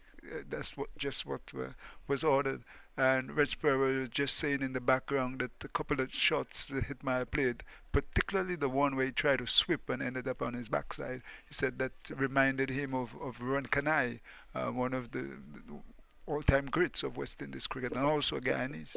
Well, that must be a very thick edge on the bat of Bravo, because it did look at for some time that he might have just stayed in the air a bit, but it had sufficient on it and went all the way over the boundary. For a moment, we saw the short backward square running, thinking it might have been a possible catch, made some good distance down to the boundary, but it went way over, and Bravo ended that over on 37. But it's a new over, and we're going to have Hazelwood into the attack, and this one is looking to pull across the line, and well, let's wait for the signal now. Leg by being signaled by the umpire, Joel Wilson. So the 150 coming up in 109 deliveries, 81 minutes, 3 fours and 11 sixes. So Hitmaier again rotating the strike. Bravo comes in the strike. He's on 37, and Bravo has done quite well to close the gap on Hitmaier. 37 from 28 deliveries. Hazelwood bowling his 4th and final over. Passes umpire Wilson now, and Bravo just tailing down the leg side. Maybe a bowler following him and didn't have sufficient room to really free his arms, but nonetheless getting the inner portion of the bat and no timing. But they will get a single as the field is fairly well spread, and Bravo moves up to 38, and Hitmaier on 51. Comes in like 151 now for 3. No ball call as well, so we're going to have that free. Julian maybe just the heel, just not able to, stay within. Justin Langer, the Australian coach, making note of that as well. And maybe at this stage, just saying that cannot afford to give these free hits at this stage. So Bravo is looking on again from the non-strikers, and then Hitmaier. Let's see how well he does to this delivery. And this one is just working it off the pad. Will it go all the way? Let's wait for the signal. No, just short of the boundary, whipping it off the pad. And he's really played well. He's been timing that one well. Went close to the boundary, but 4 runs now being signaled by umpire Wilson. This working out one off the leg stump was Hitmaier. He moves to 55 and the score to 156 for 3. Ball pitched up on the stumps, and Hitmaier stylishly and classically just picking this one up, and the ball ended up just one bounce into the mid-wicket fence. Good footwork, got into a good position and timed it well. One bounce into the boundary. This time he goes again in a similar position. Again he finds the boundary. So Hitmaier consecutive boundaries. Now the West Indies looking to press home the advantage, and the 100 partnership comes up as well, Julian Charles. 63 deliveries, 45 minutes, 2 fours, 7 sixes. Hitmaier 56 and Bravo 38. This has been a really good partnership for the West Indies. Batting lesson, one would think, for the crowd out here. Really played well. And Bravo, the older head, I'm sure, keeping Hitmaier in check as well. So he's going to continue. He's on 59. You know that they've got more support to come. Again, he's going for the semis off the outer portion, runs down to the deep third man area. It will be cut off. Zampa is there, and they're coming back for the second run. So they've batted well, and now we can see Hitmaier is really going for broke. He's going anything close to him. He's firing the full blade, but this one is peeling off the outside edge. Was in the air for quite some time, but the short third man and the man at backwards square had some running to do, and luckily for Hitmaier, he had sufficiently contact on it and was well away from the fielders who are situated well inside of the ring is Hazelwood, who's becoming a bit expensive. This time he's looking to drive through the offside. Doesn't make contact. Bravo is coming out looking for the single. Will he be run out? Yes, it seems like he is. Bravo came down. Hetmyer wasn't really responding at the time. Maybe that's looking at what was really happening behind him. So maybe not the batsman that the West Indies would have wanted to see coming back into the pavilion at this stage. A pretty soft run out. And in the end, the partnership broken. And maybe Hetmyer not hearing the call. And Hazelwood probably having sufficient time to get back to the stumps. And one would have wondered, had he missed that, what would have been the response of Aaron Finch and the rest of the Australians. 61 from 36 is the end of Hetmyer, and a very great partnership coming to an end. 162 for 4, and just one more delivery left inside the 18th over. An outstanding knock coming to an end, not the way that any one of us would have liked to see, because he's batted so well, but Hetmyer this time not picking up the call very early, or indeed it would have been very close anyway, but this is the time of the inning where you really ought to be running everything, and unfortunately for him, he was not able to complete the run. But the Australians very alert as usual and getting this ball up back to Hazelwood, who effected the run out. But one of the best half centuries I reckon you would have seen, one of the best international half centuries here at the Darren Summit Cricket Ground. Yes, Julian Charles, a really a good partnership that brought the West Indies back in some respectability. Is going to be Hazelwood is going to continue. This time it's one played down past the extra cover region. The fielder is coming off the boundary.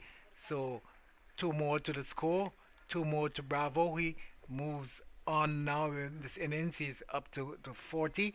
So just like yesterday, the West Indies looking to get up to a decent score and really looking in a much better position today. And with Bravo and Russell out in the middle, I'm sure they're going to be looking to continue their onslaught. It's a super sale now on at CaribbeanLEDlighting.com. Shop online and find the fixtures you're looking for at super low prices. Get flush mounts, wall mounts, vanity lights, pendants, and even chandeliers, all now on sale. Reap the savings on the perfect accessories to style or restyle your home inside or out. Log on to CaribbeanLEDlighting.com for the super sale now on. Caribbean LED lighting. Look on the brighter side. So we're back at the Darren Salmon Cricket Ground and into the penultimate over of the West Indies innings, 164 for 4.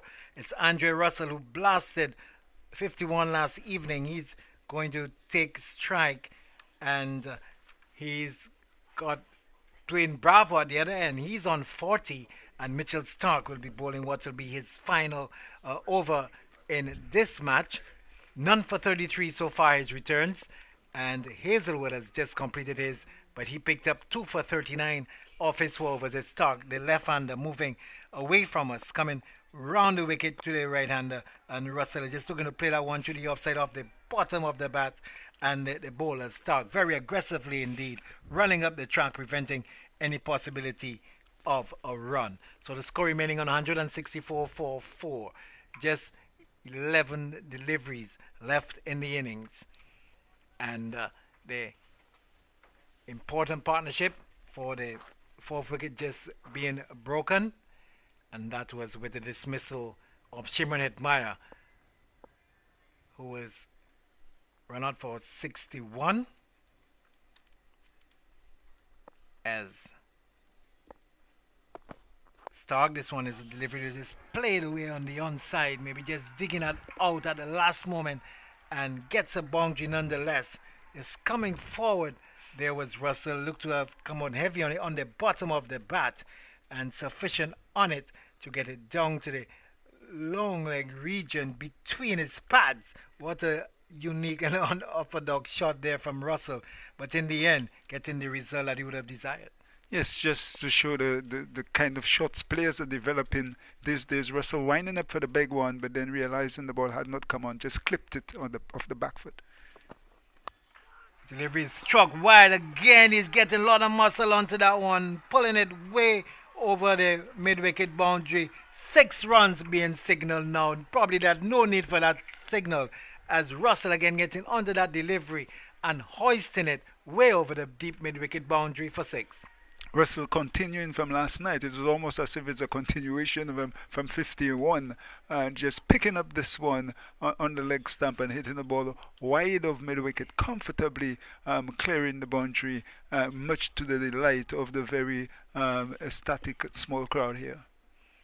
So they are going to expect similar results from him. Last night he had the umpires scampering for balls, and again getting onto that one, and you could see that that's his favorite area, definitely Julian Charles. From the time he makes contact, there's no doubt to the result. So he's really going to see if he can get as many of them over the ropes to the West Indies. I'm sure they'll be looking to give him as much of the strike as possible, and when he hits them, they do stay hit.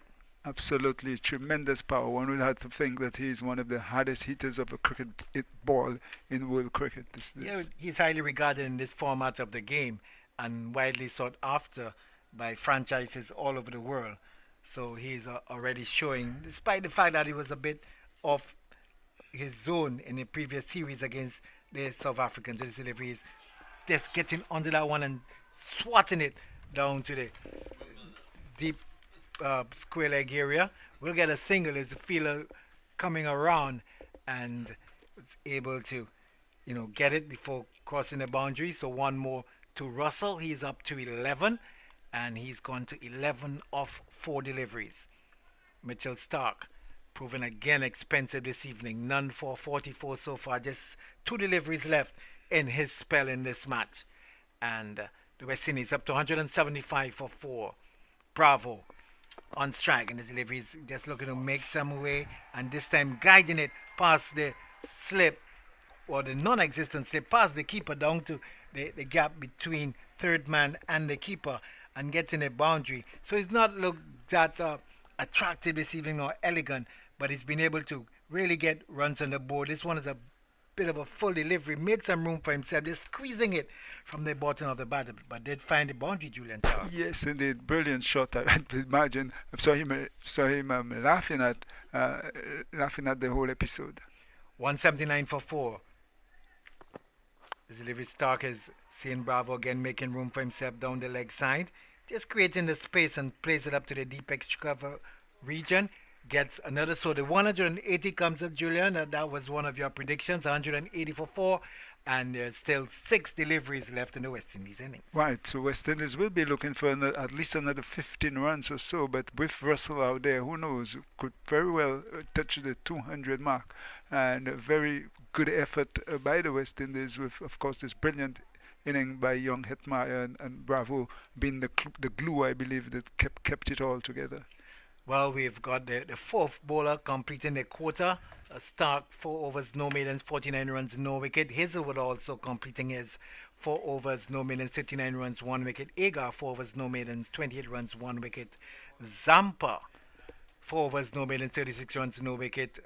And we're going to have Dan Christian to really finish it off for the Australians. Just 1 over and conceding 6 runs and 1 dot ball for his effort, and he's going to bowl the final over coming around the wicket, and to this delivery taking a lot of weight off it, but down the leg side, and Bravo just watches as it goes past the leg stump and allowing the umpire Joel Wilson to call wide. So he's starting with an extra in the over, the final of the innings. West Indies up to 181, 6 legal deliveries left, 12 extras now.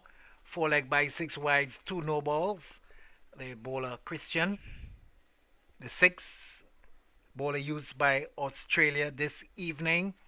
West Indies 181 for 4. The delivery is short, and again Bravo losing one hand on the bat. There will be the possibility of a catch, and maybe not able to complete it. They're just looking to pull that one, and there was a run for the man from the short fine leg position, and in the end Bravo gets away with it. He's up to 46, 182 for the loss of 4. Yeah, this one going high in the night sky, and Bravo losing the bat in the process as he played the shot. The fielder unable to settle down under it, and the ball dropping just about a foot or so in front of him. But it's a decent spell so far from Christian, who bowls off the wrong foot and also bowls a lot of cutters and slower balls.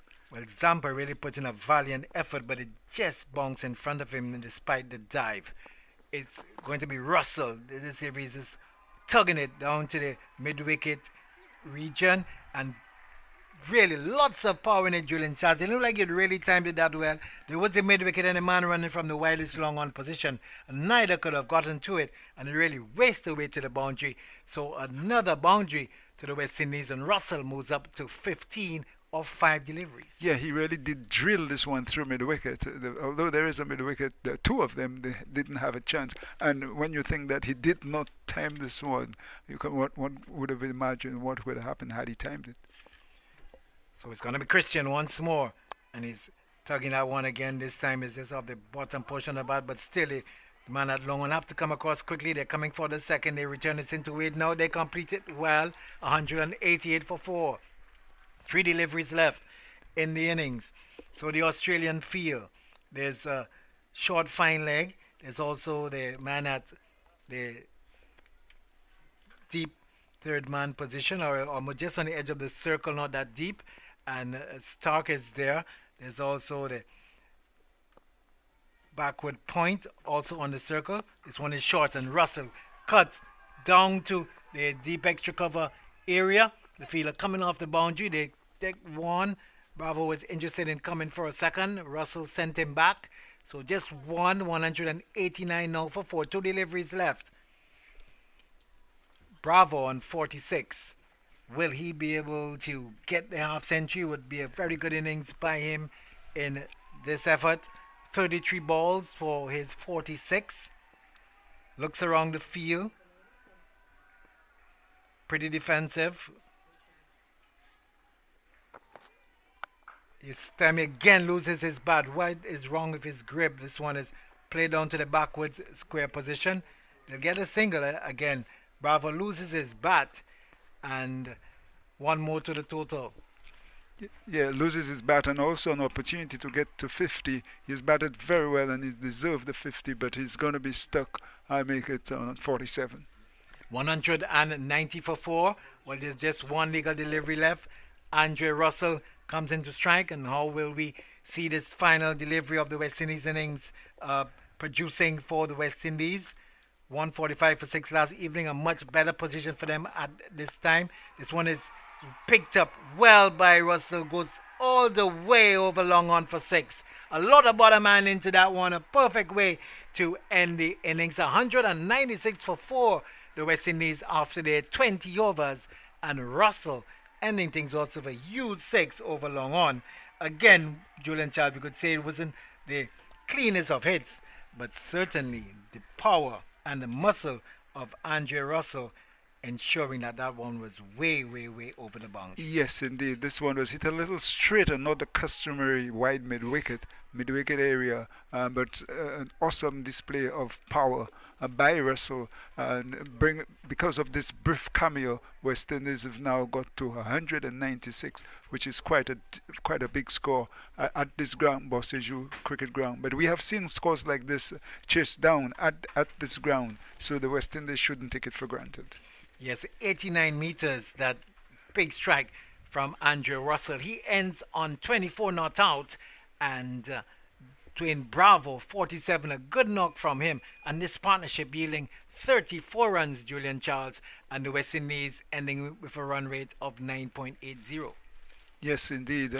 This is exactly what they would have wanted at the start of the game. If anybody asked them what's the score they would like, they would no doubt say, well, we're somewhere in the region of 200. That would have been a realistic, good total. Well, no doubt the innings dominated by that partnership for the 4th wicket, 103 between Hetmai and Bravo, 65 balls 48 minutes, and that really set up things for the West Indies. Yes, Bravo came in at a very important time where they needed to just continue pushing the score along, but they needed some stability, and that was well provided by Bravo, with Hetmyer playing brilliantly, just pushing the ball along the ground until he opened up later. So Russell and Bravo, they're the ones there at the end, both not out at the end of the innings. So let's give you an idea as to what has happened so far today in the first half of this match. Australia, through the captain Aaron Finch, calling right again this evening, deciding they're going to let the West Indies bat first. The Australians playing an unchanged side, and the West Indies forced to make a change at the top with Evan Lewis not feeling well. He was replaced by Andre Fletcher, while Sheldon Cottrell came in for Obed McCoy. And we were told at the toss by the captain Nicholas Purran that they were managing his workload. So at the end of 20 overs, the West Indies being sent in, Lendl Simmons and Andre Fletcher starting for the West Indies. It was Fletcher going first of all, bowled by Agar, and he got 9. The score was then 1 for 13. Then Simmons went when again he looked like he would have really gotten a decent score today for the West Indies. Caught by Wade, just guiding one to the keeper, looking to make some room of the bowling of Hazelwood. He got to 30 in 21 balls, 27 minutes, 1 4 and 3 sixes, and just conceding 11 dot balls, a relatively high percentage, but with a strike rate of 142.86. Chris Gayle again struggled to really get going before he was bowled by Marsh for 13. He used up 16 deliveries and had 2 boundaries in his innings. The score was then 3 for 59. Simmons going to the score on 44. But then we had a partnership of 103 between Shimron Hetmyer and Dwayne Bravo before Hetmyer went to run out in a bit of a mix-up there. Bravo looking for the single. Hetmyer was a bit slow in moving off. And in the end, Matthew Wade just had to really break the stumps, or rather get the ball back to the ball at the bowler's end, and he had gone for 61. And Hetmyer's outstanding knock this evening just came off 36 balls, 2 4s and 4 6s. And the good thing about his innings, Julian Charles, was a man in which he played very orthodox shots, decent cricket shots, and with a strike rate of 169.44. Really impressive this evening at the Darren Sammy Cricket Ground. Yes, indeed, Brian. It was a very mature knock by Hetmyer. He looked very calm, very relaxed, knowing exactly what he wanted to do. Kept the ball on the ground for very much until he got to around 50. Anytime he hit it in the air, it was for 6, which shows a sign of safety and maturity.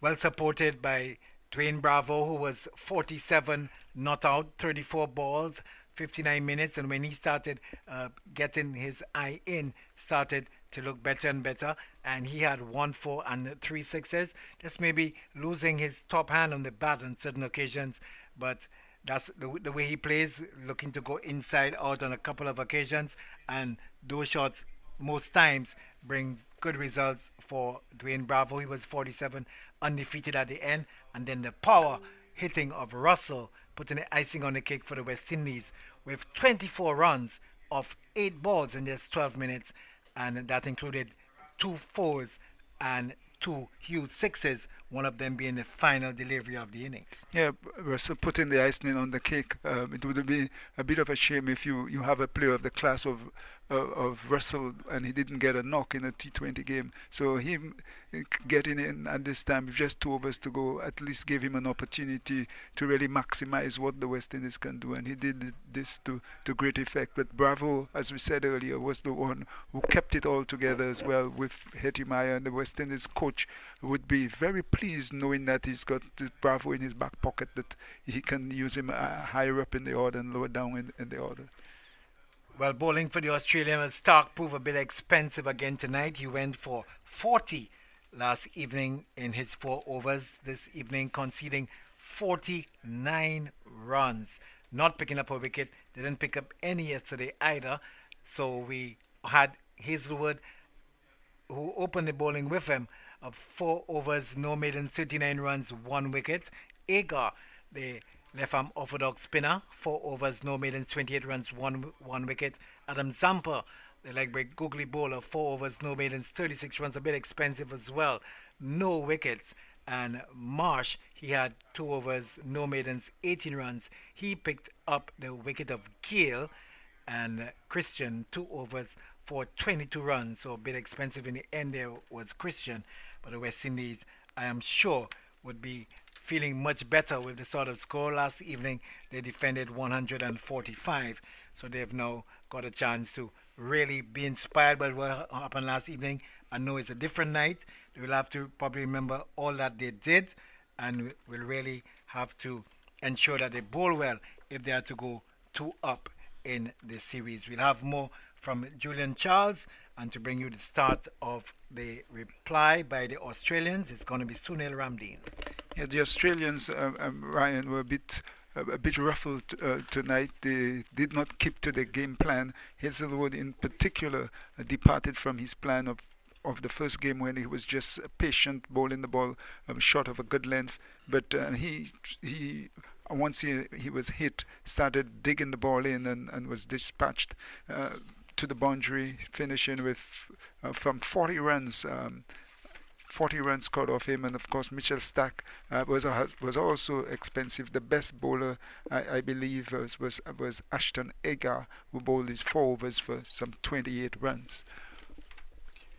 So it doesn't seem Sunil is ready to pick up his stint yet, so we'll see what the reply from the Australians would be.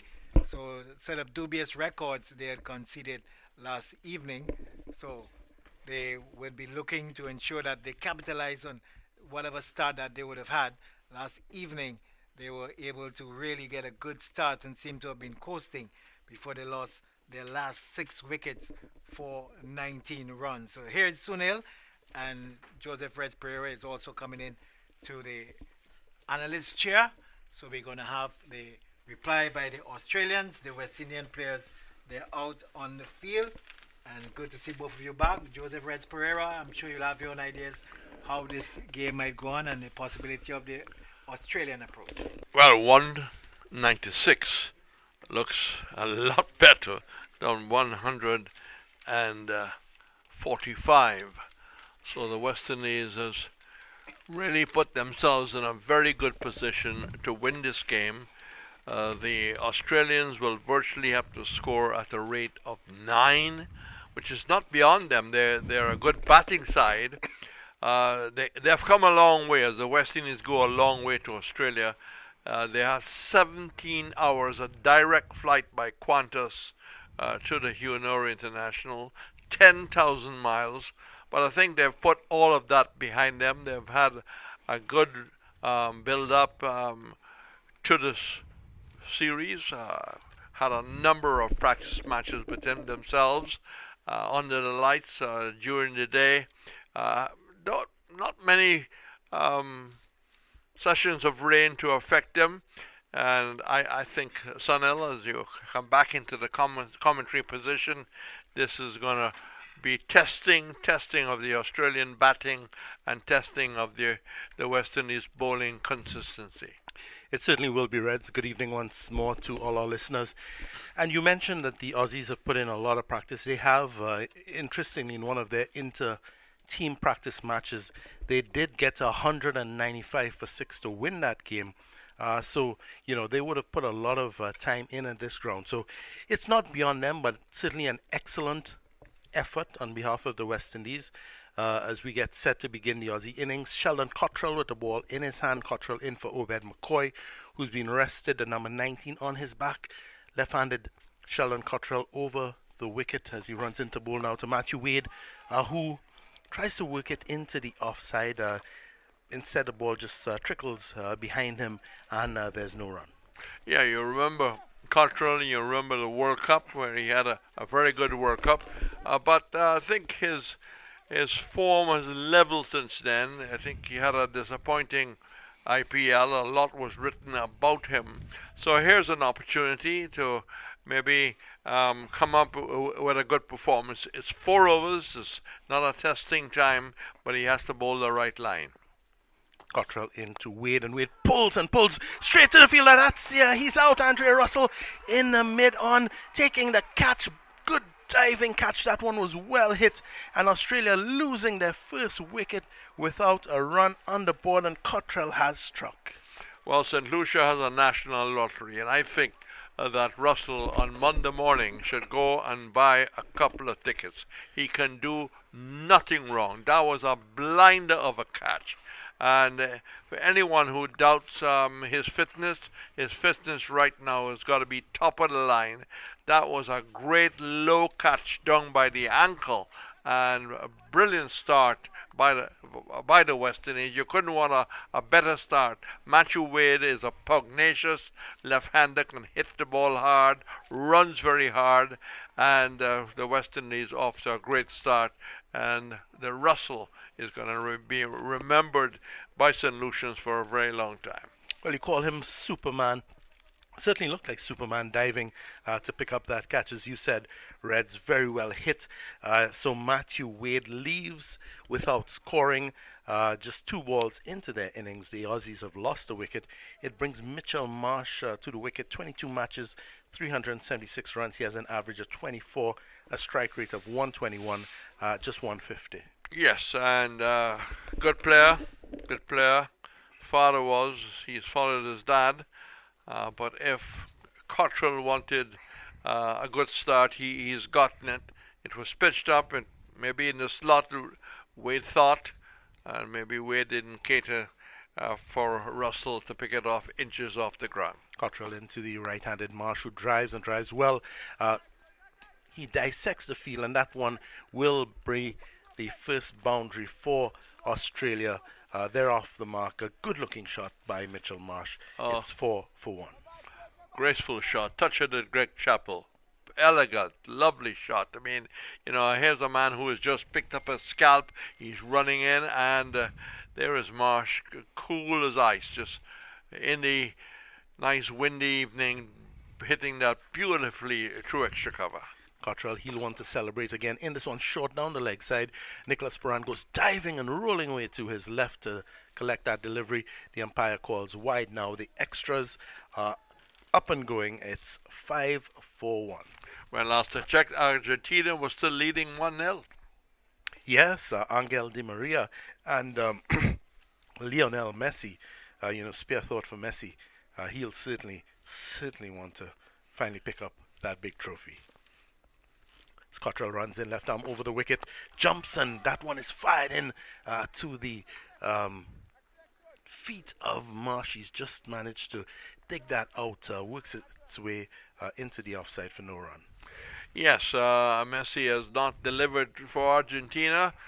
Maybe there are many reasons, coaching staff, style of play, but he would certainly like to deliver a major silverware for Argentina. Messi in magical left foot.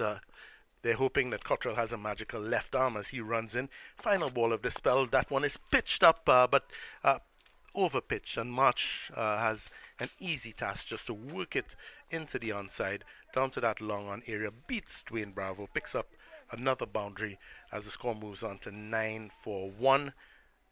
And Cottrell, of course, having to bowl an extra one after the wide he delivered in the previous delivery. Yes, over pitching and hitting it hard to the right of Bravo, who by the time he can maybe pick up the ball, it realized it was past him. Number 47 on his back, Bravo. That's exactly the score he made. So the current run rate is 10.8, but with 1 wicket down, the Windies will feel confident as Cottrell runs in just short. Marsh opting to just play that into the onside. There's no run as it's picked up, takes a score. It remains on 9-1, and that's the latest at the Darren Sammy Stadium. Well, I think he ended well. A very good delivery. Let's see basically what Puran stroke Bravo will be looking to do in changing up the attack. Will they 3-4 overs a man, or 1 over and then changes. We just have to wait and see what will be the plan. And the plan right now seems to be to bring in Edwards from the far end. Yeah, Fidel Edwards works up some good pace, probably wants to work on his control a bit more, but certainly with a lot to offer, Fidel Edwards. And Puran already having a pretty strong offside field, Reds. Yes, and Gale is a slip, so good support for Edwards, with Puran standing back. And Edwards' first delivery wide of the off stump. Finch goes to cut that delivery, misses it on the way through to Puran. And how do you think about Puran in terms of the use of his bowlers last night to bring home victory? Well, I think he got a fair amount of support from Bravo, and I think there must be an understanding, that Bravo is the senior pro, and if he wants to move people around, he could. Fidel Edwards teaming in from the southern end. And that one on the offside, a good-looking shot by Finch, working it into the offside. Will pick up a couple of runs now as he's off the mark, takes the score on to 11 for 1. Yes, Finch is due, I would think. He was among the runs in the practice matches they got. Himself and Wade had a pretty good opening partnerships. He has lost Wade. He hadn't gotten any runs in the first innings, and I think he needs to play a captain's knock here this evening for Australia. Finch, of course, with diminished assets, several players not travelling for him to draw on. But right now he's facing Fidel Edwards, who runs in a short one. Finch just leaves that delivery, maybe expecting something, but good delivery, good direction from Fidel Edwards through to Nicholas Puran, skipper Nicholas Puran, who's keeping standing in for Kieran Pollard, who has a hamstring problem. The score right now 11 for 1, Australia chasing the Windies total of 196. I'd like to see Edwards bowl at the full length and bowl at the target. He's got the pace, but he doesn't want to waste it bowling too short. Edwards teaming in once more. Fourth delivery. That one on the offside. Finch cuts, only picks up a single as the fielder comes in off the boundary. It's Hayden Walsh Jr., I think, who had a really excellent night last night, picking up career best figures of 3 for 23, and he'll certainly be required tonight. A better over so far for the West Indies. It'll be interesting, as you mentioned, Walsh, at what time his confidence is high. At what time will they bring him into the attack? Well, so far the Windies probably want to make sure they do much better in the power play tonight than they would have done last evening. Ryan O'Brien would have given you some interesting stats as Edwards runs in once more, and that one is pulled into the onside. Does not beat the fielder at that mid-on position. It's Andre Russell, is it? And they just managed to pick up a single. Yes, Russell just coming across, but I don't think he quite hit it cleanly. Slightly miscued. As I said, a better, well, not a good scoring over for Australia so far. Just 4 runs conceded from it, 5 deliveries gone so far, brings Aaron Finch back on to strike. And there's a change in the field now as we see, is it Lendell Simmons, is it? Gone on to mid-wicket. In the mid-wicket region. Edwards runs in. That one is pitched up and it's worked into that region, but they still manage to hustle through for a single. Takes the score onto 14 for 1, and that's the latest at the Darren Sammy Stadium.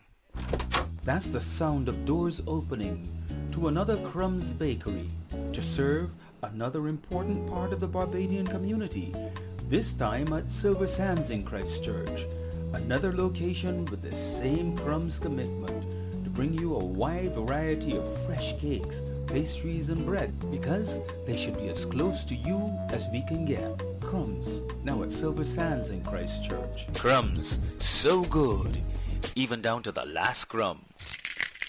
Welcome back to the Darren Sammy Stadium, where Australia are 14 for 1. On strike, Mitchell Marsh, who's on 9. Aaron Finch, who's on 4. Sheldon Cottrell continues from the northern end. Left arm over the wicket. That one short and cut, and he's dropped. He's dropped in that point position. Dropped by Andre Fletcher, who Reds seemed to really, it was pretty casual, that effort. Yes, I don't know if he lost it. I don't know if he lost it. We can probably have a chance to just review the effort. Seemed to surprise him, came much too quickly, not soft hands, but hard hands, and it bunked out.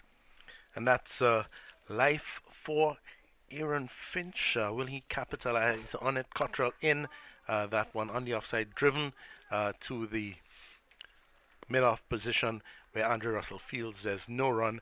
But that really, I think, would have turned the screws on the Aussies if Fletcher had managed to hold on to that delivery. And you can see the disappointment from Cottrell as he hangs his head and walks back to his mark. It was coming very fast at Fletcher because it probably came off the outer part of the bat, not exactly in the middle, but he doesn't seem to judge it very well. Cottrell's short delivery, and that will be called wide, required a tremendous effort of Nicholas Puran, of course not the tallest player in the squad, diving away to his left to collect that. Good work by Puran. It does add one more to the extras column, takes the score on to 16 for 1. Cottrell, of course, will need to refocus, having missed out on that opportunity. He just has to keep going once more. And Marsh looking much more comfortable than his captain. Very elegant. And another wide from Cottrell, this time way outside the off stump. And Sheldon Cottrell, as he runs into Finch, it's something that I've noticed, that extra taking the score to 17 for 1. Sometimes he needs some help in the field. He tends, Reds, to occasionally kind of lose his focus.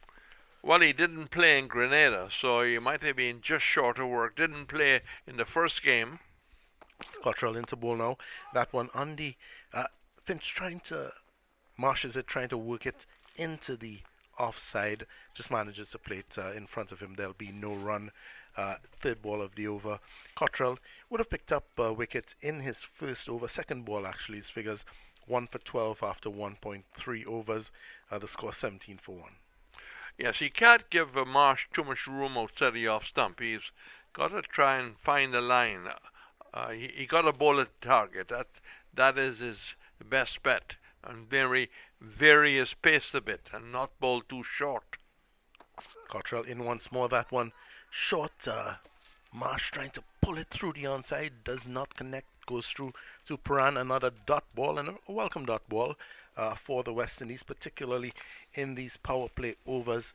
2.4 overs gone. Australia 17 for 1. Their run rate 6.38, and that's well below the required run rate of 10.38. The West Indies, of course, on an excellent half century from Shimron Hetmeyer, scoring 196. Cottrell once more into Marsh, and Marsh pulls that one. Doesn't connect well. It works its way down to the backward square leg boundary where Shimron Hetmeyer cleans up, restricts the batsman to just one run, and the score moves on to 18 for 1. Yes, the boundaries are not coming for Australia, but they will need to judge their approach.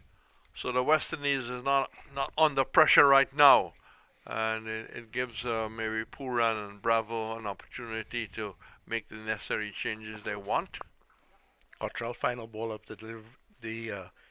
his over, short and outside the off stump, worked away by Aaron Finch into that offside position for a single, takes the score onto 19 for 1, and that's the latest at the Darren Sammy Stadium.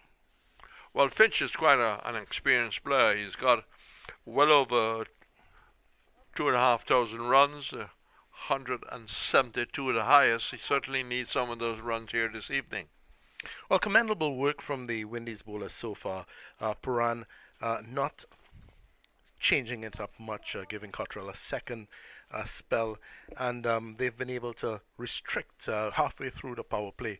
They've been able to restrict the Aussies to 19 for 1, and they're going to be pretty pleased with that. Yes, I think at the stump they're very pleased with the entire evening. Fidel Edwards continues from the southern end, and that's a full toss, and he's bowled him. Bowled Finch with a full toss.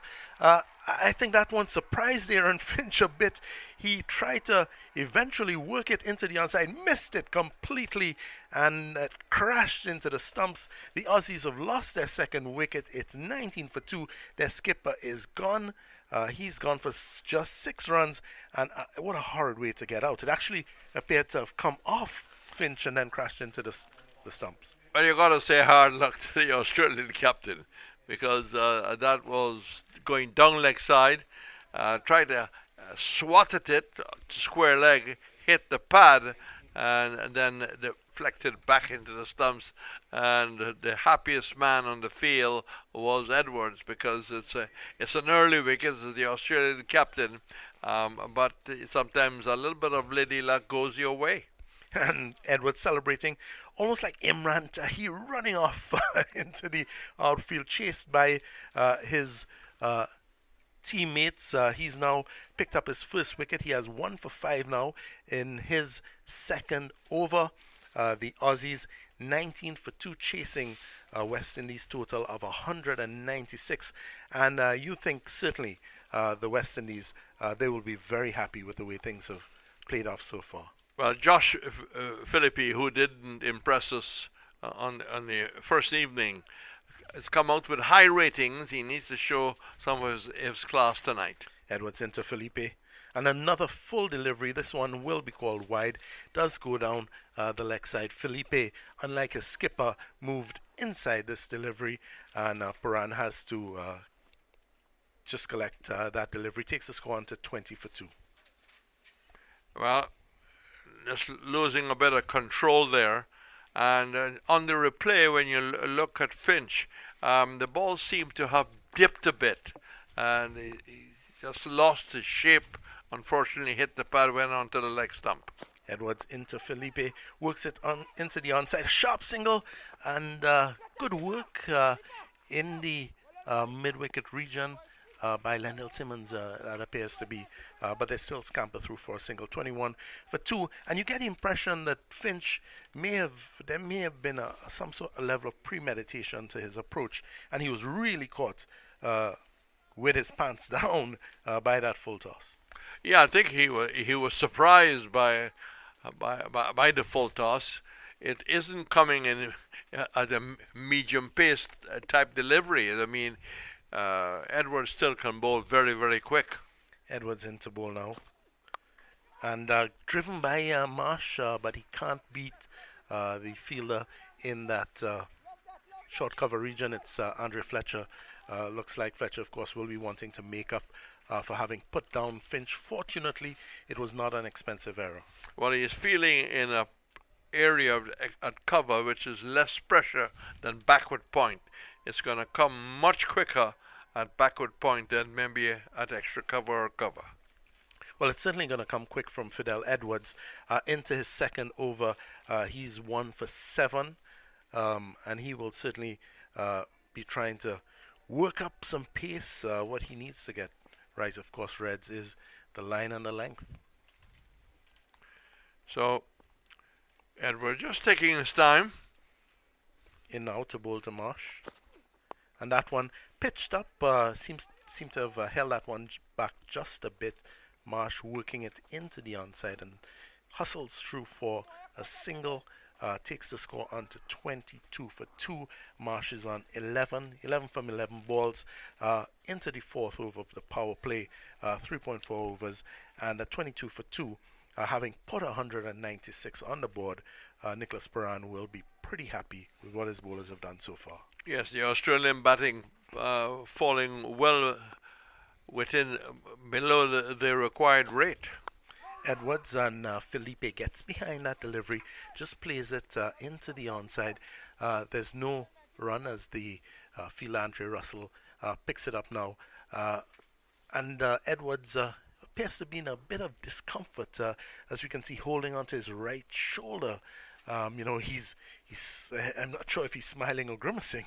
I think it's probably slipped out. He's holding it in a very caring way, and straight away they are calling for support from the West Indies enclosure, and not exactly whether it has slipped out or he has jarred a muscle that is close to the top of the bone, but not a good sign for him to continue bowling. Not a good sign. The physio is out there. Edwards continues to hold on to that upper arm area, and it may very well be he won't be able to complete this over. He's really put an effort in, Reds. He's really put an effort in for his skipper, and it does appear that he's making his way off the field now. That's not what the Windies skipper or the fans would have liked to have seen. 1.5 overs, 1 for 8, but now having to get some treatment off the field. Yeah, I think they've done the right thing. To try and continue would have been the wrong decision. And basically, Pooran and the West Indies team has lost, right now we can only say, lost one of the frontline bowlers. And it appears that Lendl Simmons has been called upon to complete this over. Just one ball left in the over. The score 22 for 2. One ball left for 4 overs to be completed. The Aussies, they need a further 175 runs in 97 balls at a required rate of 10.82. Their current run rate is 5.74. Simmons runs in. And good delivery. And just worked into the onside. They hustled through for a single. The fielder Fletcher having a shy at the stumps. But they were home 23 for 2. And that's the latest score at the Darren Sammy Stadium. Yes. Any time is a good time for crispy fried chicken. Now with 2 convenient locations, Fairchild Street in the city and Speightstown, St. Peter. Try their snack boxes, 2 pieces, fries and a bun for only $12.99, or the loaded fries with chicken deliciousness for only $11.99. With barbecue and fried chicken, delicious burgers, the freshest salads and sides. Any time is a good time for crispy fried chicken. Follow at Crispy Fried Chicken BDS on Instagram. Welcome back to the Darren Sammy Stadium, where Australia 23 for 2, chasing a West Indies total of 196. Matthew Wade, he went without scoring. Court Russell bowled Cottrell off just the second delivery of the innings. Aaron Fincher, he was bowled by Edwards, a full one that came off his pads and crashed into the stumps in the wicket right now. Mitchell Marsh, he's on 11. Josh Philippe is out there with him. He's on 2. There's a change in bowling now. Sheldon Cottrell being replaced by Andre Russell from this northern end. Right arm over the wicket into Philippe. And Philippe just pushes that into the offside. Some good work by Fabian Allen, it appears, just keeping the batsman honest, just keeping it down to a single. It's 24 for 2.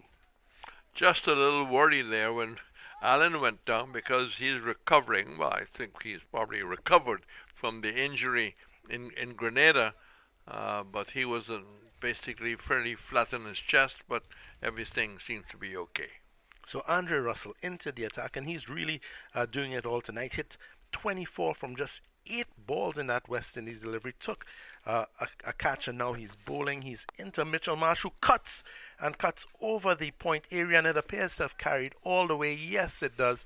That's a 6. It's a maximum for Australia. Welcome runs. It takes the score onto 30 for 2. A stroke of authority. Short of a length outside the off stump, standing tall and really using the right arm very, very well, shoulder into the shot, good balance, well put away. I've been very impressed with him in the short stay here at the Darren Sammy. And you know, Reds, something that we can certainly talk about. You look at a lot of these teams, England, Australia, South Africa, there are a lot of second and third generation players. It's actually something you don't see too much of in the West Indies, as Russell runs in his third delivery, and this time Marsh on the front foot, pushing that into the offside. There'll be no run. The score remains on 30 for 2. We'll have to go back a couple of years where, father follows son. A couple of years. I can call a couple of incidents, but that's really pushing the envelope to go that far back. Russell, he's into Mitchell Marsh, who drives. That one is driven into the onside, but finds Dwayne Bravo, who really came well with the bat this evening. Bravo scoring the same number he wears on his back, 47. There's no run. It's 30 for 2. Into the power play, the West Indies will be pleased. A quick example of quite a recent time, Chef Chandrapal's son, Taj Chandrapal. And yeah, that's the most recent example. Maybe Lendl Simmons following from Phil. But you don't see it as much as some of these other countries, as Russell bowls into Marsh, who works at just a short third man area and picks up a single, takes the score on to 31 for 2. Father, son, or uncle?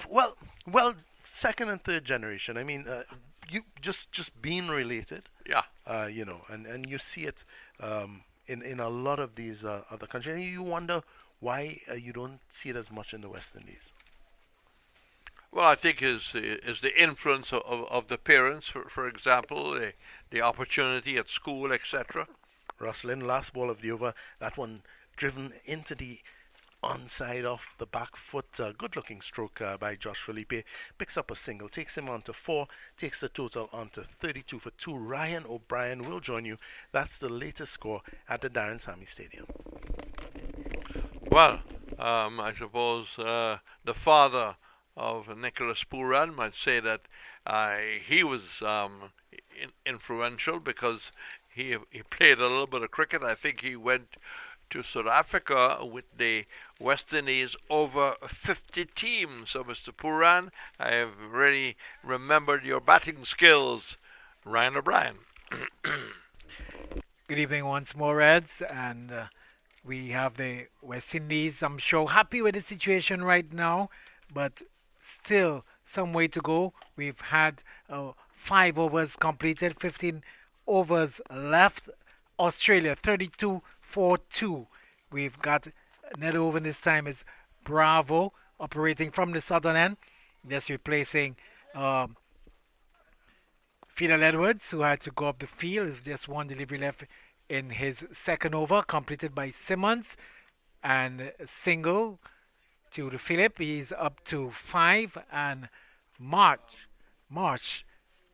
comes in the strike. He's on 18, 33-4-2. So Bravo operating round the wicket.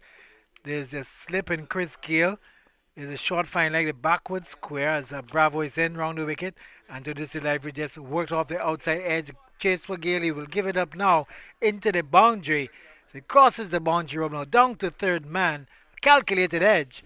And that boundary certainly will help the cause of the Australians and that of Mitchell Marsh, who moves to 22. And Australia up to 37 for the loss of 2. We say welcome once more to Julian Charles. Thank you, Ryan. Your sluggish start by the Australians. A welcome age, as you well said, Ryan. The West Indians will be quite pleased with the work that they've done so far, having 2 back in the hut. So they would be inspired, especially by what transpired last evening. It's Mitchell Marsh. The delivery is working it up into the onside, down to the man coming in from the long on boundary. They just amble for a single, and lots of open spaces to pick up the singles. The West Indies will be looking to restrict the boundaries. I'm sure they don't mind giving up the singles at this point in time. 38 for the loss of 2. Good start for them as they look to defend. 196 for 4 they got this evening. As Bravo, and this one is down the leg side and work through into the mid-wicket region, and it brings Allen off the boundary, sends a return back into Pooran. 39 now for 2. Marsh up to 23. So West Indies sure happy, particularly with 196 Julian Charles, and be looking to ensure that they can keep things tight throughout this innings by the Australians. This one is played up into the onside, but they're keeping the scoreboard moving along. They're coming for the second run. This one is played into the onside. Again, it was a chase for Fabian Allen, but couldn't prevent the two. They set off rather quickly, and in the end, Marsh completing the second run. So the score moves up to 41 for the loss of 2, and Bravo have just one delivery left in his first over. Yes, Bravo may just want to rethink his tactics of having only one middle wicket way on the boundary. Some 4 runs in the last 3 balls coming in that area. So he's back at his mark. Bravo. And waits for Marsh. Marsh gets a delivery that is coming forward to, and again in the general area. And again, more work for Fabian Allen, but it's Russell who gets to it before him and sends a return back into Puran. The over comes to an end, so we've had 6 completed. Australia 42 for the loss of 2.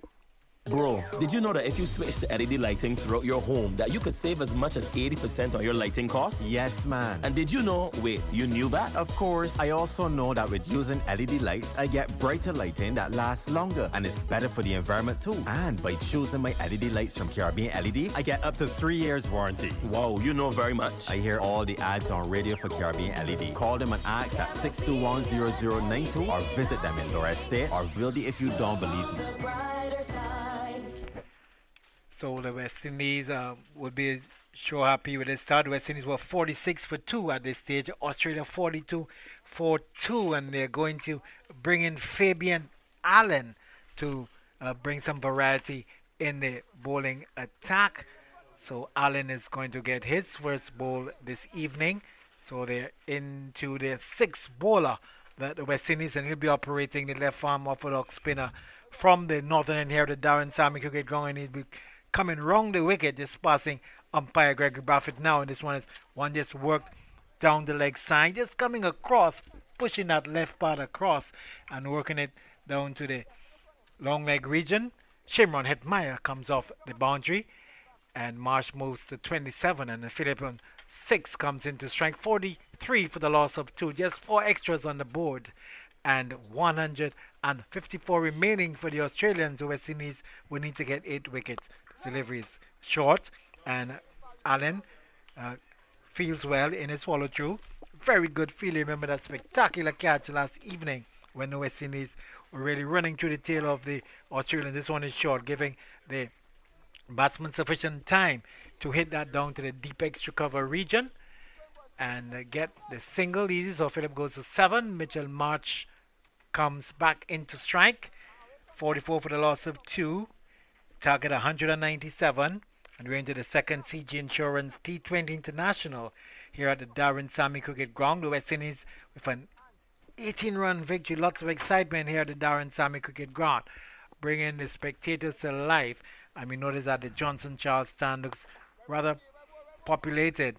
This one is struck down to the long on region. Andrew Russell comes off the boundary, and the single easily completed. So 1 more to the score. Marsh moves up to 28, and Phillip comes into strike. He's on 7, 45 for 2. Allen wrong the wicket, and this leave is pulling that one from about the middle stump down to the deep backward square region. They'll come back for 2 very easily. The return coming in 1 bounce to Puran, and the score continues to ascend. It's now 47 for the loss of 2. We're into the 7th over. 1 delivery left. The first by Fabian Allen. In this effort, this bowling effort by the West Indies is outside the awesome driving, peeling off the outside edge. Will run close to the 3rd man region. Signal now coming from the umpire. This hits the boundary boarding, and very lucky for him on that occasion. Looking to drive, coming off the outer edge, bringing up the 50 for the Australians at the same time. The 50 coming off 46 deliveries, 34 minutes. And 4 fours and 1 6 in the effort so far by the Australians. It's 51 for 2. We've had 7 overs completed. That's the latest score here at the Darren Sammy Cricket Ground. Yes. C-R-O. C-R-O. What you doing? Practicing how to say hello in Italian so I can go impress the folks at Caribbean LED. You mean because they have the new Fumagalli range of lighting fixtures, ideal for outdoor use, especially for homes like ours in the tropics, affected by constant sunlight and sea spray? Si, Fumagalli. Alright you, head to the store at Wildy. I will go to the Laura Estate location on my way home. Oh, and it's not C-R-O, it's pronounced Chow. Wait, it's Chow? So we've had the start of a new over, and again the West Indies ringing the bowlers in. Hayden Walsh Jr. He's taking it up from the southern end, just one delivery, and 2 runs are being resulting. Mitchell Mark moving up to 30, and last evening was really amongst the wicket takers for the West Indies. Again, he is short and pulled, and that one goes clean backwards square, and the square leg position and all the way to the boundary for 4. So he's starting very short indeed this evening. Yes. Sorry, yeah, not like last evening where he was bang on target. 2 loose balls having gone away with the first one. He didn't get away this time. 3 for 23 last evening off his 4 overs. Again, he's a bit short, but on this occasion, this one is played straight to the mid-wicket position and no chance of a run in this instance. So he's taking some time to settle down just into his first over.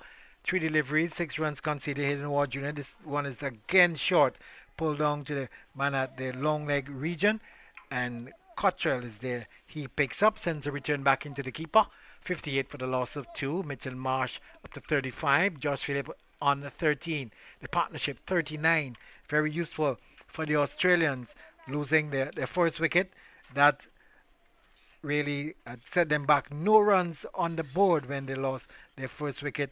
Matthew Wade. This time he's bowling and he's playing back, looking to force it through the offside. Success for Hayden Walsh Jr. and the West Indies, and the Australians losing their 3rd wicket, with Phillip looking to force this one off the back foot, missing and completely bowled through the gap. And let's see if it's going to be the googly, actually the regular standard leg break, hitting almost to the top of the middle stump. Good delivery there, good bounce as well from Hayden Walsh Jr. and the Australians losing the 3rd wicket with the score on 58. Yes, success instantly there for Hayden Walsh, following up on yesterday. Started off this over with a couple of short balls. Even this ball was not as well pitched as it should have been, on a bit of a shortish ball. But this time the ball skidding on to the batsman, who tried to hit it through mid-wicket. Philippi a little late on the shot and helping it on to his stumps. Well, he started a bit short, but in the end, success for Hayden Walsh Jr. Still 1 delivery left in his first over, so he's already among the wickets, Julian Charles, and I'm sure that will really perk his own confidence. Yes, indeed, but the ball is not quite getting out from his hand the way he'd like to. You could see him bowling a series of balls as the new batsman came in. Moses Anik is about to take strike. Mitchell Mott, the non-striker, he's on 35. Hayden Walsh Jr. into this delivery, just working it off the pass, so he gets off the mark immediately.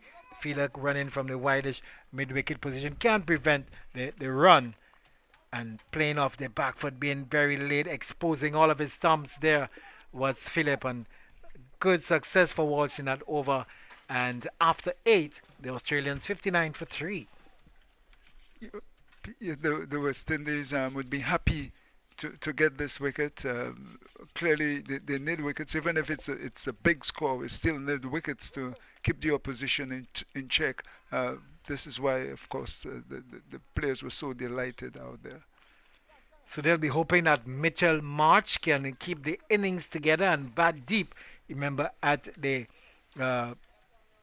toss today, Aaron Finch saying that they didn't really bat deep into the innings, and probably I'm sure they'll be looking to have Marsh do that job this evening, to be the batsman who's really going to hold the innings together and stay deep into the innings and get his team as close as possible to their target here this evening. This delivery is down the leg side, looking to sweep. Poor Anderson collect. It will go into the boundary now. We wait for the signal buys. Yes, we thought so. The keeper not coming across sufficiently, on Allen conceding delivery was just outside the off stump, maybe just wrong-footed there was Puran. Didn't get a glove, and it went past him down to the boundary for 4 byes. Very strange indeed, because this one was outside the off stump, but Poran somehow was heading towards the leg side and nowhere near to picking up this one.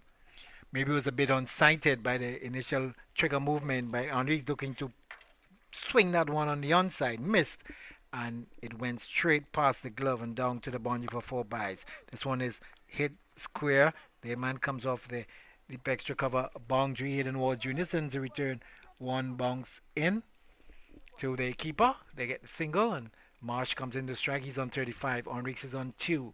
We're into over number 9. Australia looking for 197. That will bring them level back in the series after West Indies winning their first last evening, and again this one is down to their deep extra cover region. The field having to come off the boundary again is Hayden Walls Jr. and once more they get the single, so Marsh goes up to 36 and Henriques is on 2, and he will be taken into strike. The West Indies team now seeing Gale be in position at the orthodox mid-wicket. Ira Russell is just in front of us on the long on boundary. This one is getting some good bounce from Fabian Allen, and the batsman maybe just a surprise a bit by the bounce being extracted there by Fabian Allen. He looks quite perky, back at his mark, comes round the wicket to this delivery, looking to work it down the leg side. The appeal going up off the pad. They've already gone for one leg by, and the signal coming now, but they were advised against it, and Henriques deciding that he would not call Marsh through, and one more to the score. They will be needing more boundaries at this particular point in time. They're getting closer to the halfway mark in the innings. He's coming forward, driving, playing it into the offside. Will get it past the orthodox mid-off position, and in the end, the single easily completed. And at the end of over number 9, Australia 67 for 3. That's the latest score here at the Darren Sammy Cricket Ground. It's a super sale now on at CaribbeanLEDlighting.com. Shop online and find the fixtures you're looking for at super low prices. Get flush mounts, wall mounts, vanity lights, pendants, and even chandeliers, all now on sale. Reap the savings on the perfect accessories to style or restyle your home inside or out. Log on to CaribbeanLEDlighting.com for the super sale now on. Caribbean LED lighting. Look on the brighter side.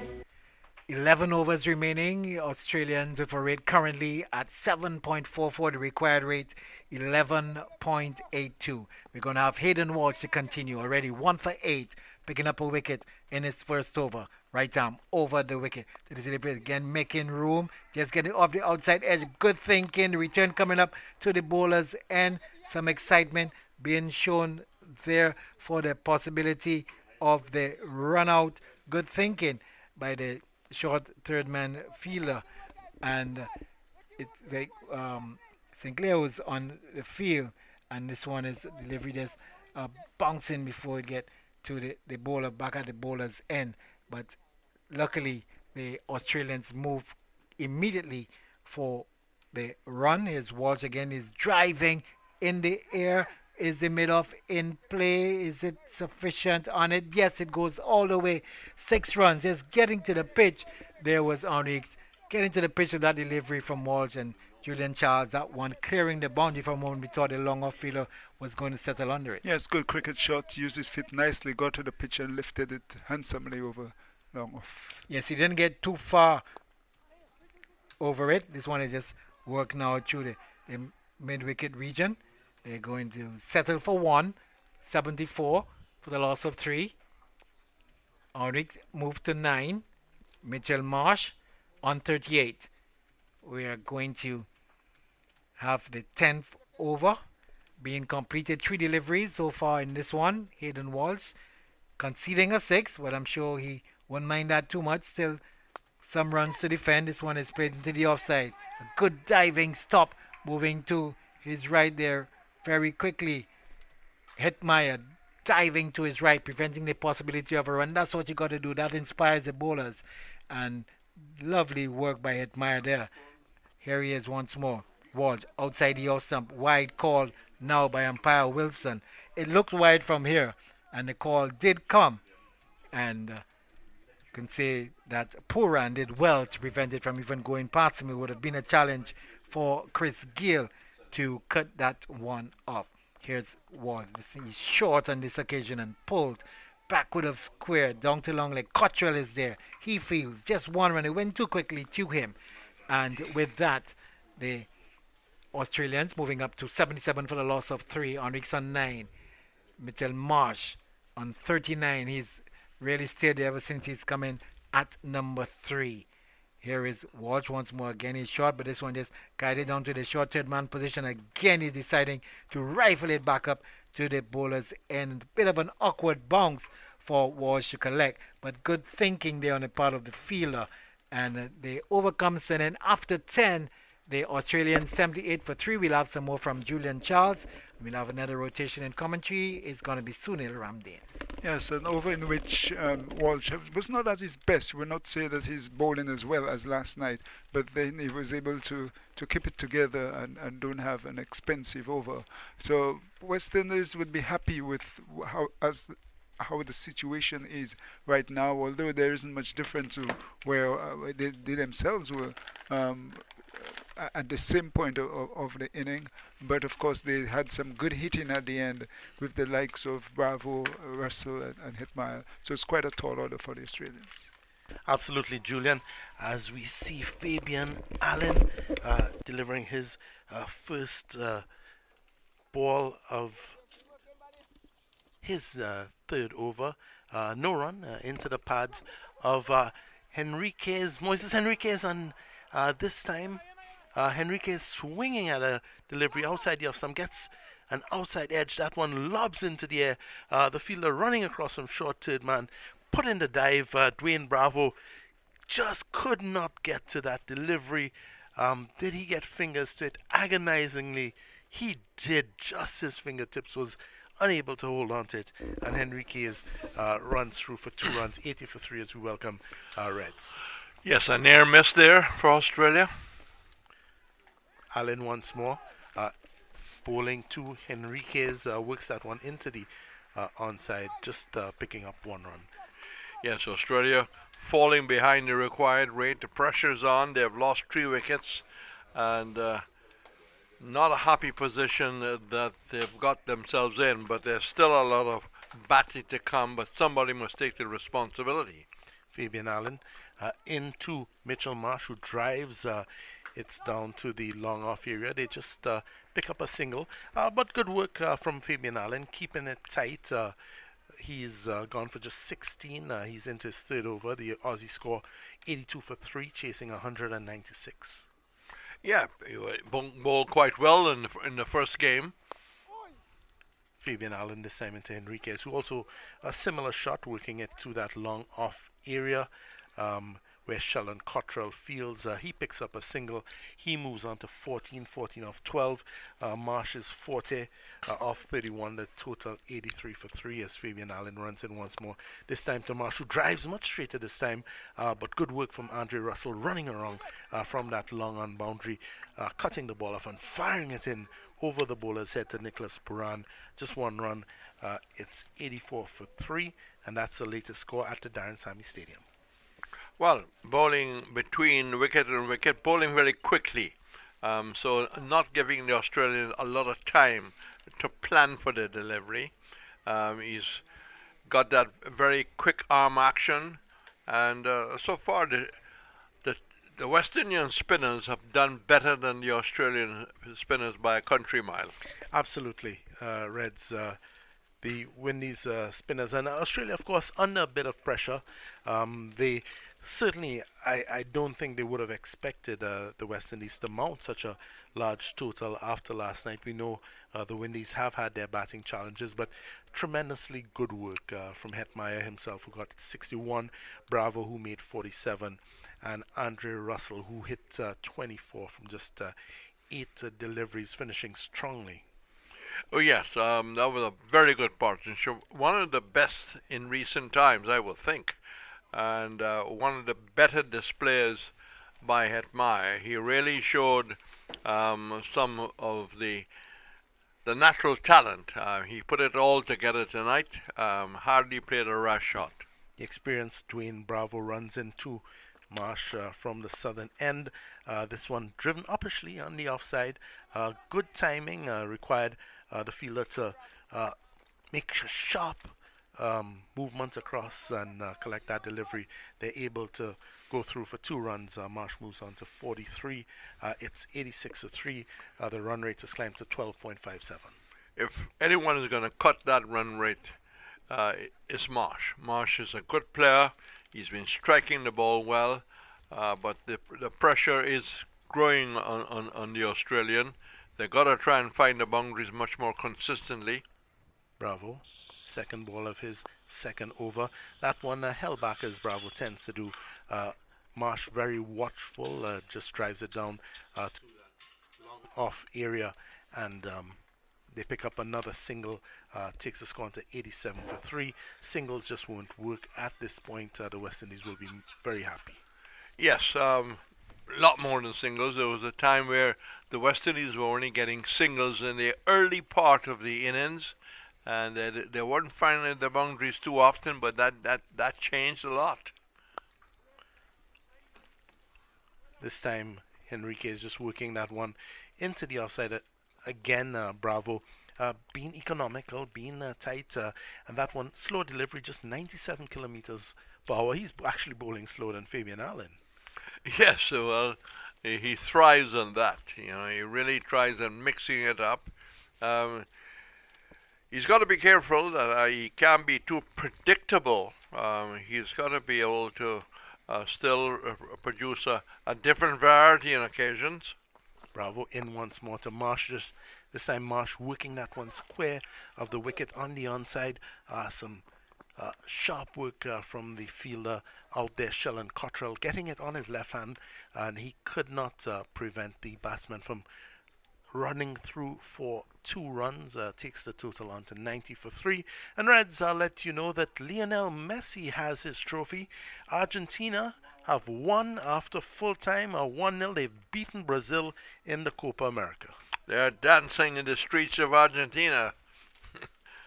Big celebration. Happy for Messi as Bravo runs in once more to Marsh. Marsh cuts this one. It's going to require some effort on the boundary, but the fielder can't get it. Crashes into the boundary square on the offside. A much welcome for Marsh. Brings up his 55th inches, 36 deliveries, a strike rate of 138. And you said it, Reds. They will need Marsh to be there if they want to overhold us. Yes, he'll have to really put his foot in the gas and got to try and bat as deep as possible. You're talking about football, testing time for Trinidad. They're playing Mexico next. I'll try to get the scores in that game. Dwayne Bravo, final ball of his second over. Runs in bowls to Marsh. Full delivery down the leg side. Marsh wafts at it, makes no contact. However, that does not prevent the umpire from signaling wide, collected by Puran. Adds 1 more to the total. It's 95-3. Yes, quite pleased. I think we have a few more people in tonight. I thought we would probably had a greater number, but people have decided, well, maybe they'll come later.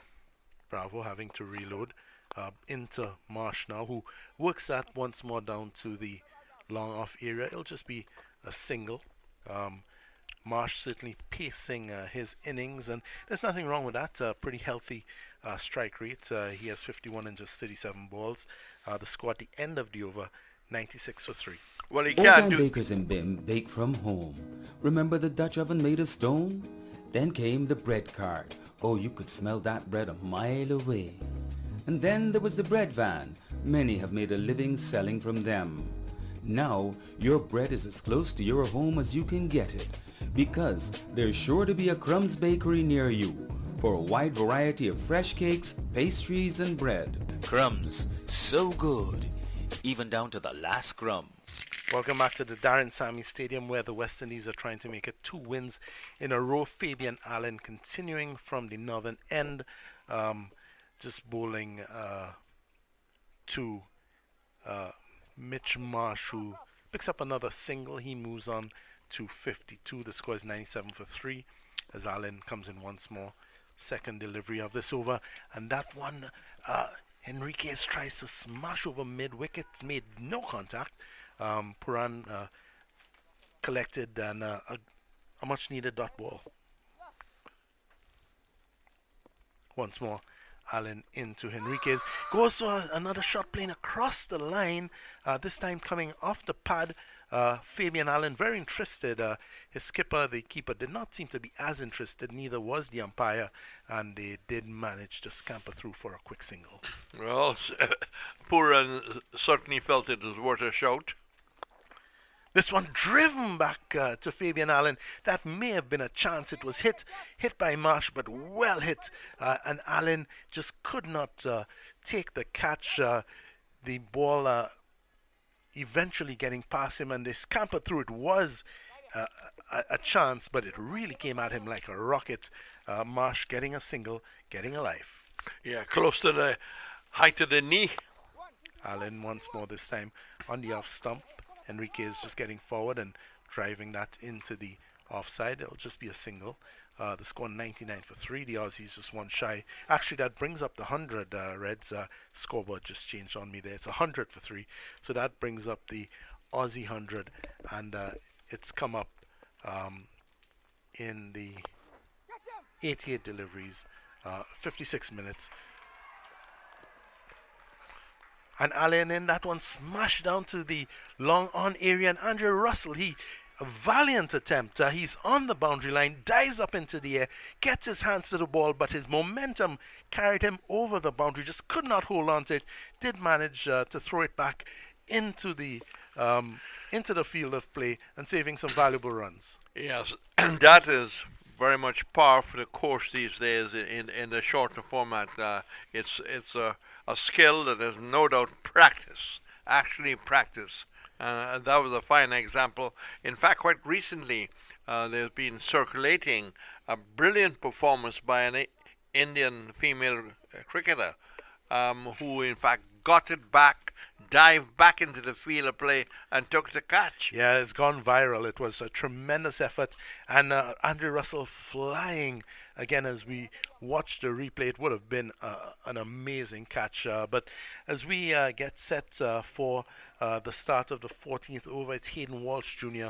who's back into the attack. He's done a really excellent job so far. 2 overs, 1 for 19 as Walsh Jr. comes in to bowl to Marsh. This one is short, and Marsh pulls at it, and that one was mighty close to hitting the stumps, Reds.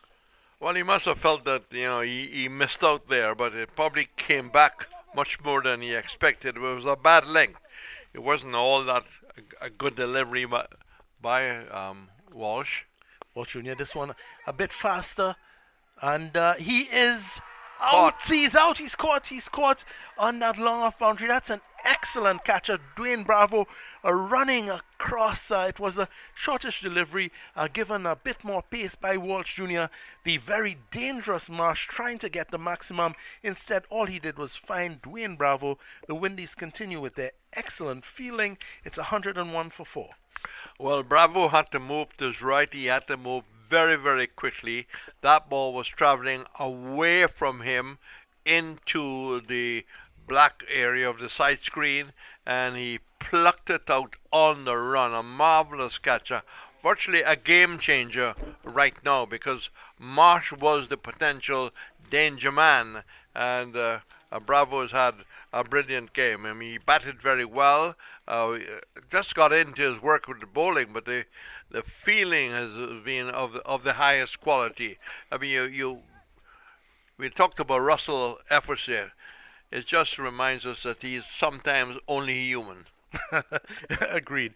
And all credit to Walsh Jr. Seems to be a lad reborn with figures of 2 for 19 now. He's into his 3rd over, and Hayden Walsh Jr. brings Ben McDermott to the wicket. Just 14 matches for McDermott. He just has 100 runs, an average of 13, a strike rate of 19. Nothing to really write home about, but he'll certainly need to do something special tonight.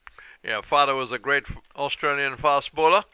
His son has turned out to be a batsman. He'll be checking the papers tomorrow in Australia, no doubt. Walsh Jr. into Henriquez. They crossed as Bravo took that brilliant catch. It's one that we'll be watching time and time again. But a dot ball, Hayden Walsh Jr. is 101 for 4. Australia chasing 196. Walsh Jr. in, short outside the off stump. Henriquez this time just works it backward of point. Will pick up a single, brings McDermott onto strike. The score is 102 for 4. Yeah, Australia really needs a partnership, someone to put their hands in the air. Marsh was doing a very good job. He is gone, and virtually you have two new batsmen in the middle now. Well said, Mitch Marsh, losing his wicket for 54. He would have hit 5 fours and a 6 of just 42 deliveries. Good knock for him, but now it's McDermott, and that one's a full delivery. A bit of a gift from Hayden Walsh Jr. and duly smashed away by McDermott.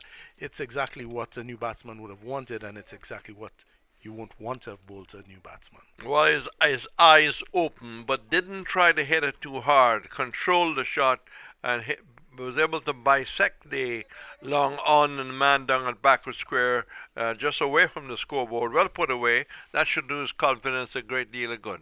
Walsh Jr. with his final delivery of the over, just coming forward. McDermott working that one to the point area, vacant point area, so they're able to scamper through for a single. He moves on to 5. The score is 107 for 4, and that's the latest at the Darren Sammy Stadium. That's the sound of doors opening to another Crumbs Bakery to serve another important part of the Barbadian community, this time at Silver Sands in Christchurch, another location with the same Crumbs commitment to bring you a wide variety of fresh cakes, pastries and bread, because they should be as close to you as we can get. Crumbs, now at Silver Sands in Christchurch. Crumbs, so good, even down to the last crumb. Welcome back. We're live at the Darren Sammy Stadium, where Australia 107 for 4, trying to overhaul a West Indies total of 196 for 4, built on scores of 61 from Shimron Hetmeyer, 47 from Dwayne Bravo, 30 from Lendell Simmons, and an 8-ball 24 from Andre Russell, who has the ball in hand now. The equations, 90 of 36, not in the favor of Australia. You really will have to have some consistent hitting. Russell runs in now to bowl to Ben McDermott, who drives at one outside the off stump, doesn't make contact, goes through Paran. The scorecard remains unchanged. It's not what the Aussies will want. The Windies will gladly accept a dot delivery. Yes, the Windies in a very strong position to go 2 up. The one little negative is the apparent injury to Fidel Edwards. Apart from that, it's been a very good West Indies night. Russell in once more to McDermott, and he pushes that one into the offside. Just a single. The Windies will be more than happy for the Aussies to be picking up singles, particularly with a required run rate of 15.71. As you look down to the third game, the West Indies technically will be stronger because McCoy is due back, Lewis is due back, Pollard may be due back. Russell once more into bowl to Moises Henriques, who drives, gets the outside edge. There is a third man, so that will just be 1 run to the total, 1 run to Henriques, who moves on to 18. It's 109 for 4. And it's getting to that point, Reds, where the Aussies are going to require at least a boundary or 2, maybe 2 every over to keep up with this run rate. Yes, I don't believe they've got such a resource they can turn to. Russell into McDermott. That one pitched up, drives at it, gets a thick outside edge. Once more, that third man fielder in action. Keeps it just to a single again. It's what the Windies would want to score 110 for 4. The run rate now hitting 16 at 16.31. Well, I would think that at this stage, Justin Lanka must be wondering, what we need to do to be more competitive against the West Indies. Russell in once more. Bosa Enriquez, who again drives, and again it's 3 consecutive deliveries that have gone down to that third man field, and again it's just 3 singles, which the Windies will be happy. It's Nelson, it's 111 for 4. Some people may be hopping, some will be wanting a wicket, that's for sure. Well, they're certainly hopping in Argentina. If they're not hopping here. They were hopping when in fact Hetmeyer and Bravo was going, and then Russell joined. Baila. Russell in once more. Final ball of his over. And that one is driven well into the long on area, but it does not clear the boundary. In fact, all it can do is fall into the welcoming hands of Dwayne Bravo. He's picked up his second catch, and Ben McDermott holding out, and Nelson has indeed struck. It's 111 for 5. And that was a situation where there was good communication, because Fletcher was also coming from the mid-wicket area. I think Bravo virtually told him, I have it. I have it. And he took it cleanly. He's got good hands. I'm very happy that there was not a possible collision. I don't believe the West Indies want any more injuries, but the West Indies are in further inroads into the Australian batting. 5 for 111, and this is a situation where defeat is now facing the Aussies. Certainly, and you don't have to be a lip reader to see Dwayne Bravo shouting "mine" as he went across. It does take the score onto, as I say, 111 for 5. And at this point, we welcome Ryan O'Brien once more. He'll be joined by Julian Charles.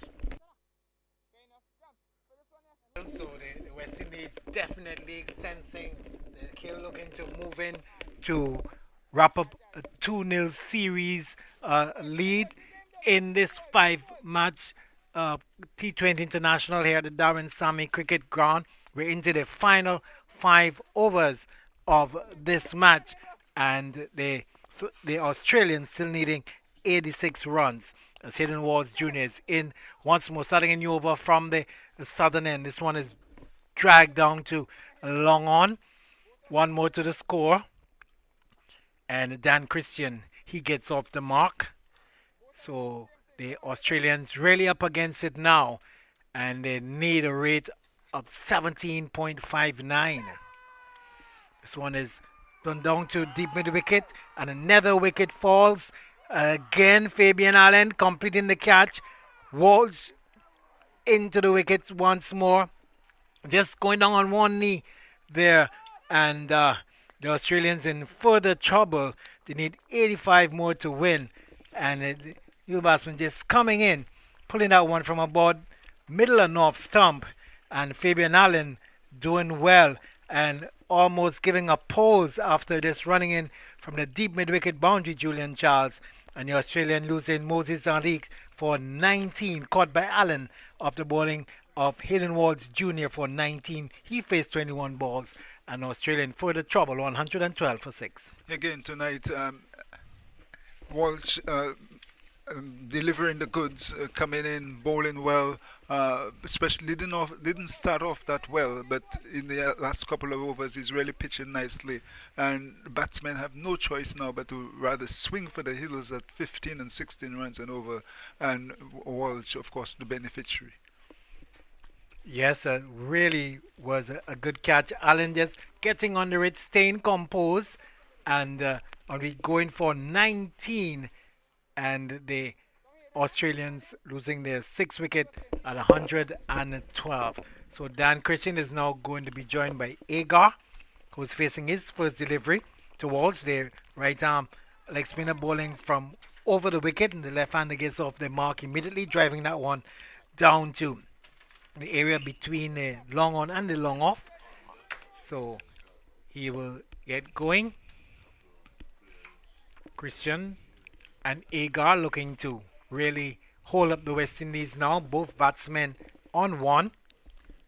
And it's going to be Christian facing towards, and it's only short. He's pulling it down to the short wicket. It's going to be a run out.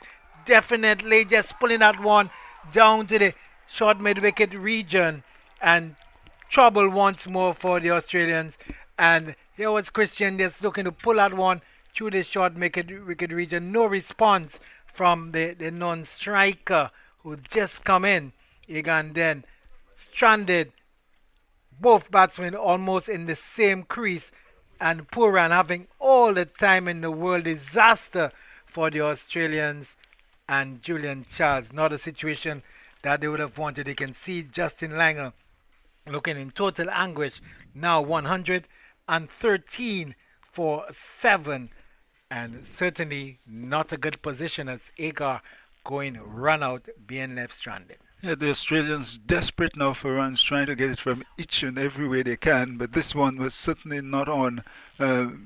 Batsman running down the wicket really was not his call in the first place, and the non-striker was just not interested, and an easy run out effected in the end. So the Australians in further trouble there, and the 7th wicket going down. So they're really up against it now with still 84 runs remaining, and we're into the 16th over, Julian Charles. I'm sure that the West Indians are cock-a-hoop and will be looking, I'm sure, to press home the advantage.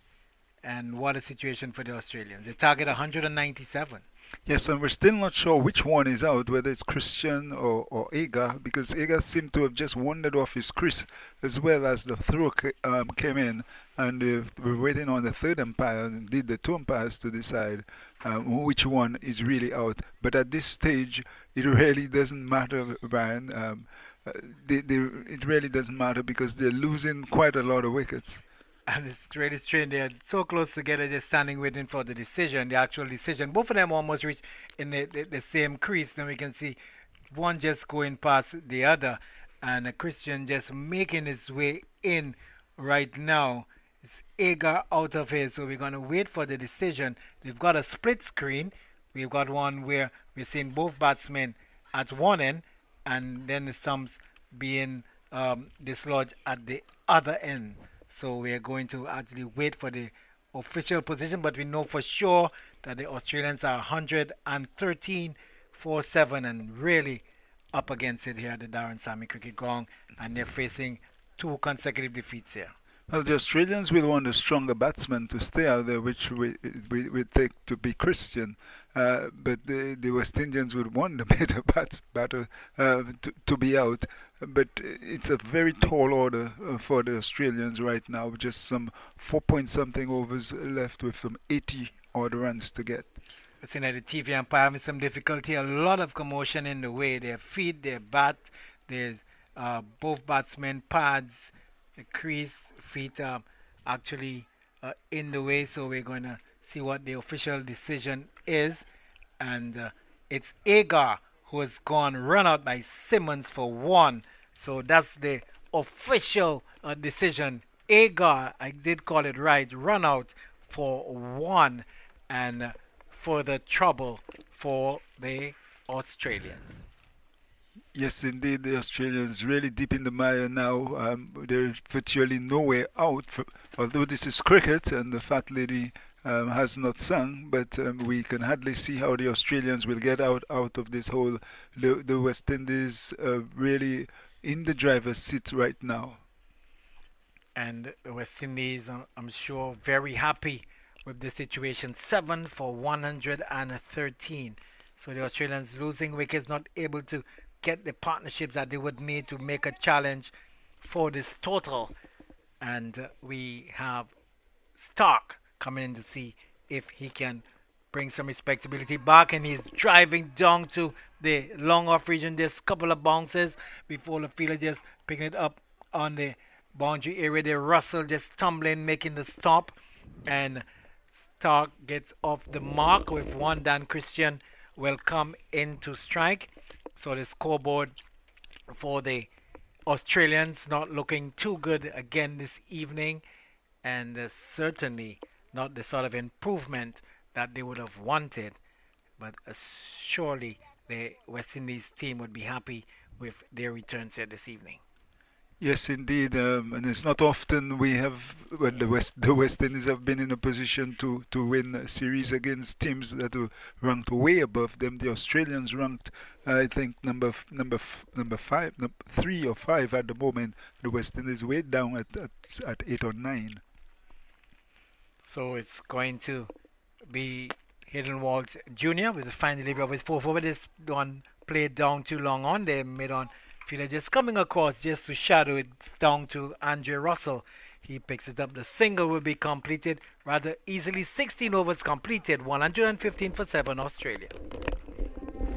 Any time is a good time for crispy fried chicken. Now with 2 convenient locations, Fairchild Street in the city and Speightstown, St. Peter. Try their snack boxes, 2 pieces, fries and a bun for only $12.99, or the loaded fries with chicken deliciousness for only $11.99. With barbecue and fried chicken, delicious burgers, the freshest salads and sides. Anytime is a good time for crispy fried chicken. Follow at Crispy Fried Chicken BDS on Instagram. We're back at the Darren Sammy Cricket Ground. We're having a changeover for the start of a new over. And Julian, the Australians actually at 5 and the West Indies at 8. So maybe that standings could have some sort of effect after the series. And I'm sure the West Indies would be happy if they can move up the table. I'm sure that both teams, as we said, been saying all along, looking to actually get the preparations going and get the best combinations and the final team for the upcoming ICC T20 International World Cup. It's going to be Bravo, or rather Russell, coming in from the northern end for a new spell. This one is outside the off stump and taken by the keeper. Before this, 2 overs, no maidens, 13 runs, 1 wicket. That wicket being that of McDermott, who was well caught by Bravo, a running catch, taking one high to his right, and McDermott had gone for a 7, and the score then was 5 for 111. And so far, the West Indies have taken 2 additional wickets with just the addition of 3 runs. Here is a delivery outside the off stump and wide call now by umpire Gregory Braffett. On that occasion, Andre Russell just going too far outside the off stump, and there was no way that Christian would have gotten any bat onto that one. We've got just 23 deliveries left, and the target for the 81 for the Australians. So the West Indies really in control of this. Again, is wide outside the off stump. Maybe no need for Russell to be that wide. He needs to get the radar better lined up well outside the off stump. Nicholas Pooran doesn't look too concerned about it. The standing captain for these last 2 games, just looking around his field, knows that he has the cushion of 80 runs remaining in this innings and 23 legal deliveries to be delivered. His delivery is down, just passing outside the off stump, just coming across his stump, looking to force that one to the outside. On that occasion, it's close enough. Christian doesn't make contact, and Russell gets the first delivery, the first legal delivery in his 3rd over completed, just passing between the left pad and the off stump. He really went really wide outside the off stump. Julian Charles looking for that shot. Yes, Christian trying to do a Russell on a Russell in that he's trying to get this ball over mid-wicket.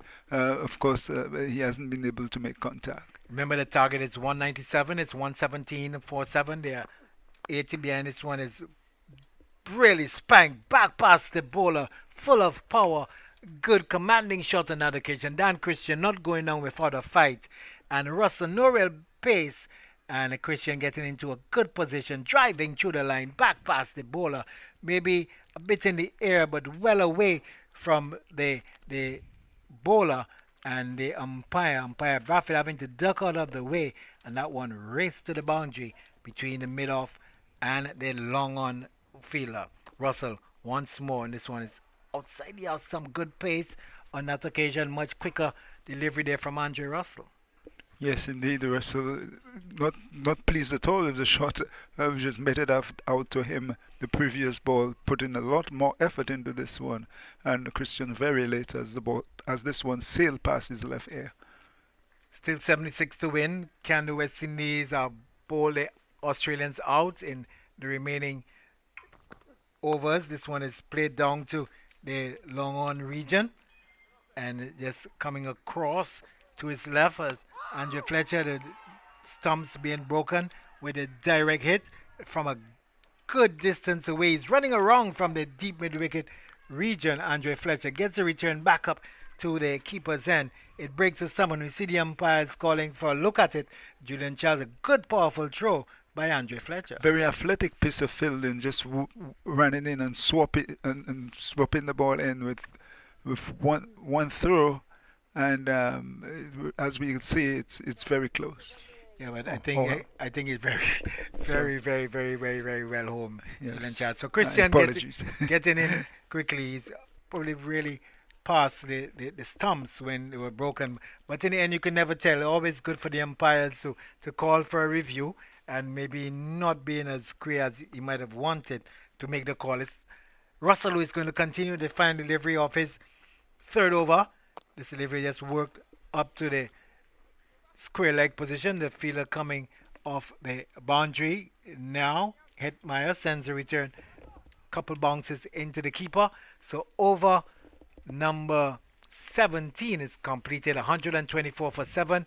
And that's the latest score at the Darren Sammy Cricket Ground. And still 73 runs to win for the Australians. Just 3 wickets remaining for the West Indies to take. Yeah, the Australians really deep in it.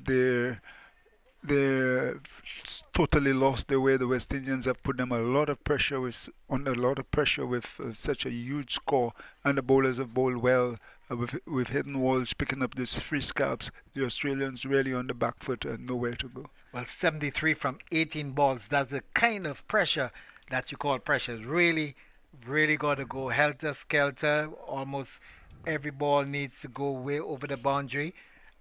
But the West Indians have had success, and we have Bravo coming back on from the Southern here, the Darren Sammy Cricket Ground. None for 22 in his previous effort. This one is bowled straight into the stump, playing over that one. And again, the famous celebration like a plane taking off and maybe banking from side to side.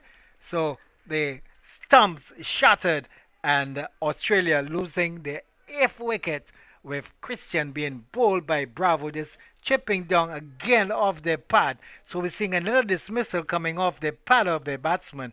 And earlier we had the captain, Finch, getting one onto his pad, full from Fidel Edwards and cannoning into the stump. On this occasion, Tan Christian bowled by Bravo for 9. He faced 10 balls. And the writing seems to be definitely on the wall. Indeed, Ryan. A very clever piece of bowling by Bravo, as he's known for that kind of bowling. This one pitched up very quickly indeed. Not his usual looping slower ball. And the batsman Christian late on it, and the ball cannoning into his stumps. Well, he's gone for 9 of 10 deliveries. So a lot of pressure on the lower order. So Zampa comes to join Stark. His first delivery played down to the man coming off the long off boundary. Hayden Walls Jr. comes in, prevents a second run. They get 125 for 8. Both batsmen on 1. So definitely you can say that the West Indies having a firm grip on this game. 72 runs to win. We're into the 18th over. 2 deliveries left, so that gives us 14 balls left in this innings, 14 legal deliveries, and they need a further 72 runs to win. And West Indies, they just need 2 wickets or to contain the Australian batsmen if they stay out there until the end of the 20 overs. This delivery is just played into the offside by Stark, driving, just getting too close to it. No real timing of the bottom of the bat, but we'll get a single down to long off. Andrew Russell coming into field, and just one more to the score. 126 for 8. They'll need lots of sixes, almost one a ball if they're going to retrieve the situation. But it's going to be difficult. It's not impossible, but highly improbable. As Zampa gets a delivery that he looks to tug down to the long on region again. Andrew Russell will have to come off the boundary. Sends a return back to the bowler's end. And it's going to be Mitchell Stark will be back into strike. Both batsmen on 2. Julian Charles, I'm sure they do not want to have the ignominy to have been bowled out twice in two T20 innings on consecutive days. So the Australians looking to maybe stay out there as long as possible. This one is wide outside the off stump again. We've seen the attempted appeal by Puran, but that wouldn't work on umpire Joel Wilson. Wide outside the off stump, and Bravo probably looking to tempt that drive wide outside the off stump from Mitchell Stark. No contact, and taken behind, but a wide being signal, pushing the score to 128 for the loss of 8. Dwayne Bravo once more wrong the wicket to the left-handed Stark. He's just opening the face of the bat, hitting that one square. The fielder just coming across from the deep X to cover boundary, moving quickly and smartly. Fabian Allen comes across, but can't prevent 2 runs being completed. So the score getting up to 130 for 8. But these runs may be seeming too much in vain now for the Australians. It's really a mountain that they have to climb.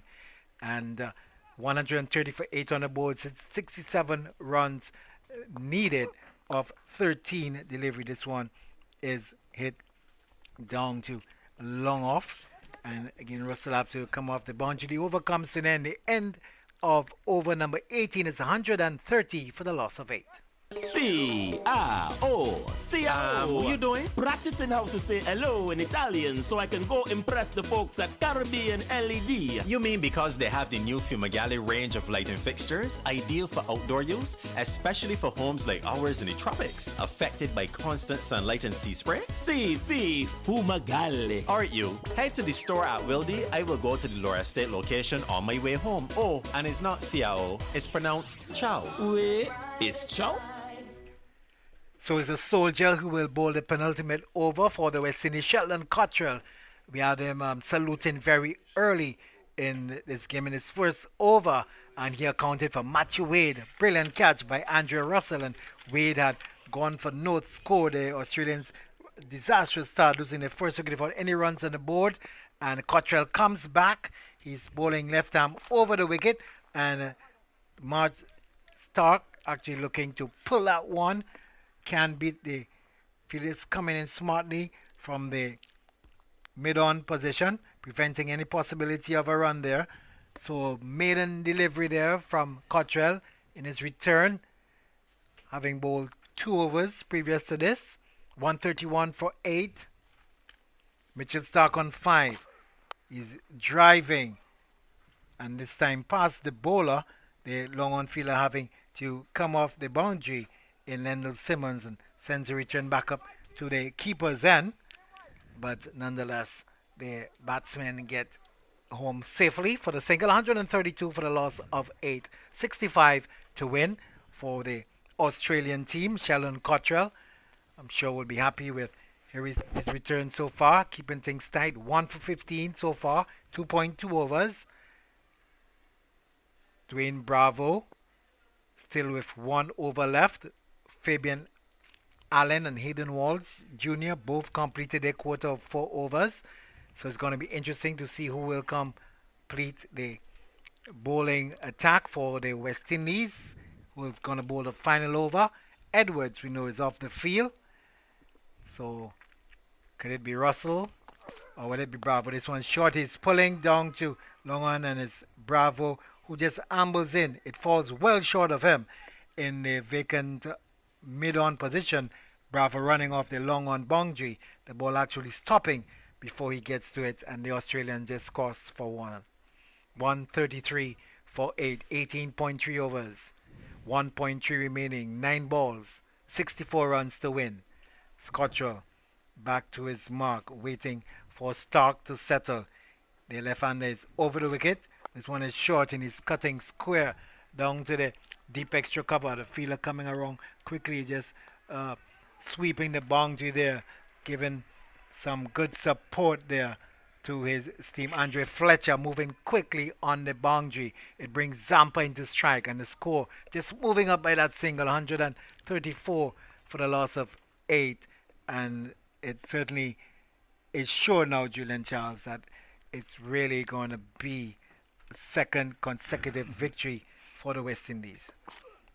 This one is outside the Austin, driven upishly and straight to the man at the point. The catch being completed. One of the substitute fielders for the West Indies just coming around, holding that catch well. And the bowler, Sheldon Cottrell, maybe not too enthusiastic, quite happy in getting that wicket. And it seems like almost an anticlimax with the writing almost certainly on the wall. Not the sort of exuberant celebrations you might have seen if it had been a much closer game, with Zampa going caught by the sub, Hossein of the bowling of Cottrell for 3. And as they say, they can strike up the band. Yes, but a wicket is a wicket, and Cottrell, although the celebrations were not that great, I'm sure he'll be delighted within himself that he's got another scalp in the bag. It's been a very disappointing performance by the Australians. Of course, a very domineering performance, one should also add, by the West Indians. 9 for 134. So we're going to have the final pair as Cottrell, another delivery. This one is short, a bouncer just outside the off stump, and Stark looking to make some room. Wide call as well. Do we have that call from the umpire? This one is pretty wide outside the off stump, but nonetheless, Hazelwood, 8 innings, 23 runs, an average of 8, strike rate of 85, no 50s, no 100s, and he will be looking to see if he can lend some support to Stark. It's a delivery that's played into the offside. It's peeling off the outside edge of the bat, goes down to the area wide of third man and picks up a very useful boundary. So 139 now for 7, and the 19th over completed, and Julian Charles, the West Indies, definitely eyeing this second straight victory at the Darren Sammy Cricket Ground. Yeah, indeed, Ryan. But Cottrell during this over trying to give Hazelwood some of what he does, some of what he normally dishes out, a few fast balls passing by the chin. But in the last delivery, Hazelwood having the better of him, driving the ball just past backward point for 4. So Stark will gonna face up at the start of the final over in the West Indies innings, and it's going to be bowled by Christopher Henry Gale, and this one is driven down to long on. The fielder coming off the boundary. Hayden Waltz Jr. sends it back, and I'm sure Chris Gale will enjoy the fact that he will be able to get an over in this game. And into this delivery, bowl him. The match is completed. Christopher Henry Gale getting a wicket off his second delivery. The match comes to an end with Hazelwood going bowled by Gale for 4, Julian Charles. An emphatic victory for the West Indies, completing a 56-run victory, and really well deserved by the West Indies. Indeed, Ryan. It's a victory befitting of a world champion. So that's what people normally want to see and hear. When the world champions are playing, that you play like world champions, and the Australians completely outdone here at the Darren Sammy Cricket Ground. Well, we really can't say didn't show up, but it was an outstanding performance by the West Indians. You've got Hitmaya and Bravo laying the foundation, and then the bowlers with Walsh and Cottrell and the others ensuring that the victory is indeed brought home. Well, certainly a disappointing end for the Australians in the second game, the second straight loss to the West Indies, this time by 56 runs, last evening by 18 runs, Julian Charles. So the West Indies went even better this evening. Nicholas Pooran getting his second consecutive win, 2 out of 2. And he must be feeling happy, being given an opportunity to lead the West Indies and coming away with his second consecutive victory. And I think that the team will be feeling much better, particularly with the sort of performances that they've been able to get in against the Australians. And I'm sure will bring them even greater confidence continuing into the series with 3 games left. They're 2-0 up and maybe everything to play for. They've got a good spirit, and the momentum that they have now could really carry them throughout the entire series. Yeah, dominant performance by the West Indies, and they all look so relaxed out there, look very confident within themselves. Of course, that's the format the West Indians feel more comfortable with, and it's clearly showed today. The bowlers with the bag of tricks, and the batters really coming home and putting their head down when they had to. And in the end, the big hitting of Russell and Hetmyer and Bravo, ensuring that the Australians really was, it was almost not a contest. Yes, Julian, so it was really a tough ask for the Australians after the West Indies had gotten to 196 for 4, and really was going to be a tough ask for them. So while we wait for the various presentations, also the interviews at the end of the presentations, we're going to monitor. So when they're on, we will bring them to you. We can also start to give you a quick summary of what happened today. As again, the Australians winning the toss for a second straight time, and also deciding for the second straight time that they were going to field, and the West Indies got to 196 for 4. That was due mainly to a very, very, very important partnership between Hetmyer and Bravo, worth 103 for the 4th wicket. Hetmyer getting 61 before he was run out by Wade, and Bravo eventually ending up 47 not out. Russell in the end blasting 24, and Lendl Simmons at the top of the innings, he got to 30. Andre Fletcher, he got 9, he was the first to go, and Chris Gayle, he went bowled by Marsh. So that was the situation there when the West Indies batted, and in the end the Australian team dismissed for 140.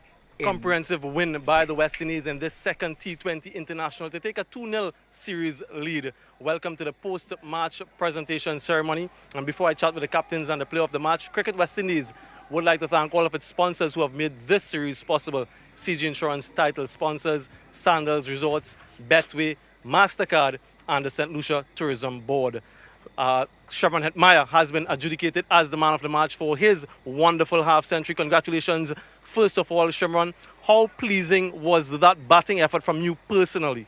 I think it was one of my best T20 innings. I think I paced it quite well. It really worked out for me with the guys backing me and giving me that role to be the person to just take it as deep as possible. And then once you're there, you have a free license basically. So kudos to my team for giving me that role really. And kudos to you for really accepting it. What did you do differently tonight to achieve that success?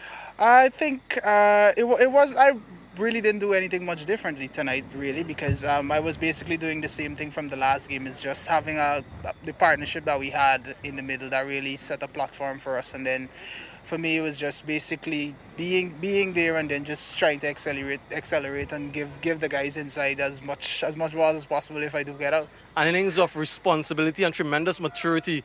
What did you realize about yourself? Any self-realization after that knock? I'll probably have to think about it. I was a little bit too tired to think about that at the time. But I think it's something that I'm trying to work on to better my game in terms of not being someone that only could play shots but try to rotate, strike and be there at the end to help my team to go to bat as deep as possible and to help my team to finish innings well. And that partnership of over 100 with Dwayne Bravo, what was the conversation like during that period? It was pretty fun, to be honest. He's someone, I'd never batted with him before, so it was really nice to bat with him for the first time and having a 100-run partnership. He was someone that I could really talk to, I would say.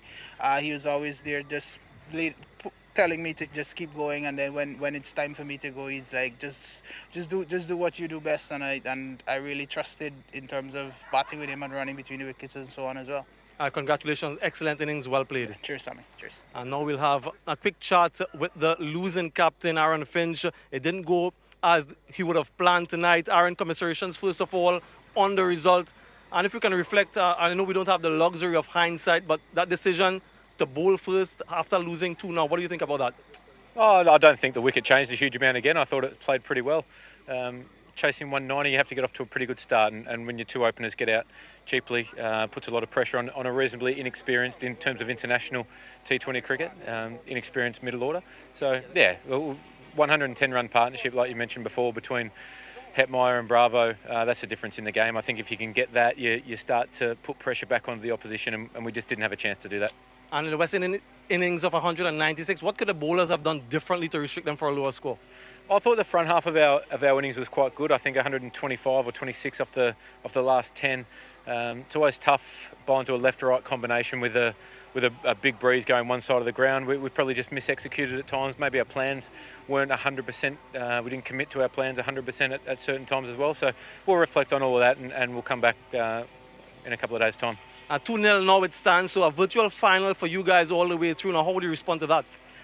Well, you have to win 3 games in the series. Doesn't matter if you do it three in a row at the start or whether you come from behind. We'll keep working hard and come back in game 3. Thank you very much, Aaron. Thanks, Go well mate. in the remaining matches. Cheers. And the West Indies, like I've mentioned before, took a 2-0 series win. Standing captain Nicholas Pooran, 100% win record, 2 from 2, and back-to-back wins in the same series after quite some time. So Karen Pollard, he has something to think about. Congratulations, first of all. What was the most pleasing thing about this victory for you? First of all, thank my God, Jesus Christ, for giving me the opportunity, my team, the opportunity to come out here today. And most pleasing is that, tonight, my record for winning toss isn't that good. So we knew that we were going to bat first tonight, right? Because if we won the toss, we were going to bat. And we just said that regardless, we're just going to put a total on the board, do the same things we did last night again tonight, but even a little better. It was fantastic to see how Hetmeyer responded after last night, and then the decision to send Dwayne up the order, keeping a left-right combination was fantastic. Senior players putting up their hand and showing their experience.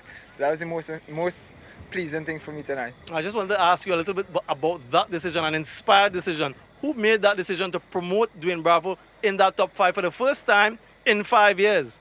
Yeah, Dwayne asked the question, and we said we were going to pass Paulie and see if it makes sense. And then we just decided that it's important to have a left-hander in the back end as well. So I hold back myself a bit, and we just felt like if we could get that partnership with Hetty and Bravo, with the win factor here, we could we know how dangerous we can be in the last 5 overs a game, and we just try to carry the game as deep as we can. And tonight we got a wonderful score.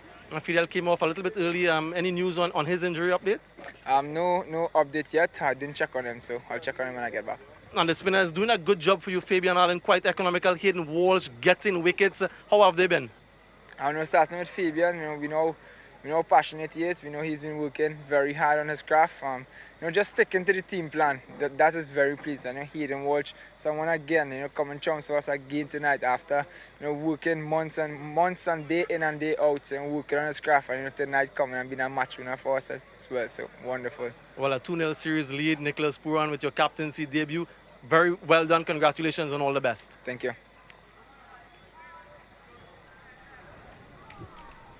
So that's it. We've heard it from the man of the match, Shimron Hetmeyer. Plus, we had the 2 captains, Aaron Finch from Australia and Nicholas Pooran for the West Indies. So we're going to give you a quick recap of the Australian innings, needing 197 for victory. They've started disastrously, having Matthew Wade caught by Russell, the bowling of Cottrell without scoring. 1 wicket down for no runs. The second wicket going down that of Aaron Finch, who was bowled by Edwards. A full delivery off his side, cannoning into the stumps, and that was then 2 for 19. The third wicket to go down, that was George Phillip. He was bowled by Walsh for 13, and Julian Charles by that time with the score 3 for 58. The Australians seem to be following in the same pattern that they did in the previous game. Yes, it was not a good start. Having said that, though, it was the same kind of start the West Indies had, albeit that they didn't lose the wickets as early as the Australians. But the West Indians were able to come up with some firepower. It was 4 for 101 when Mitchell Marsh, the man who had kept the innings going, he went caught by Bravo off the bowling of Walsh for 54. He was in 42 balls. He faced 56 minutes, 5 fours and 1 6. And when he left, things really changed and started to go downhill for the Australians. 5 for 111.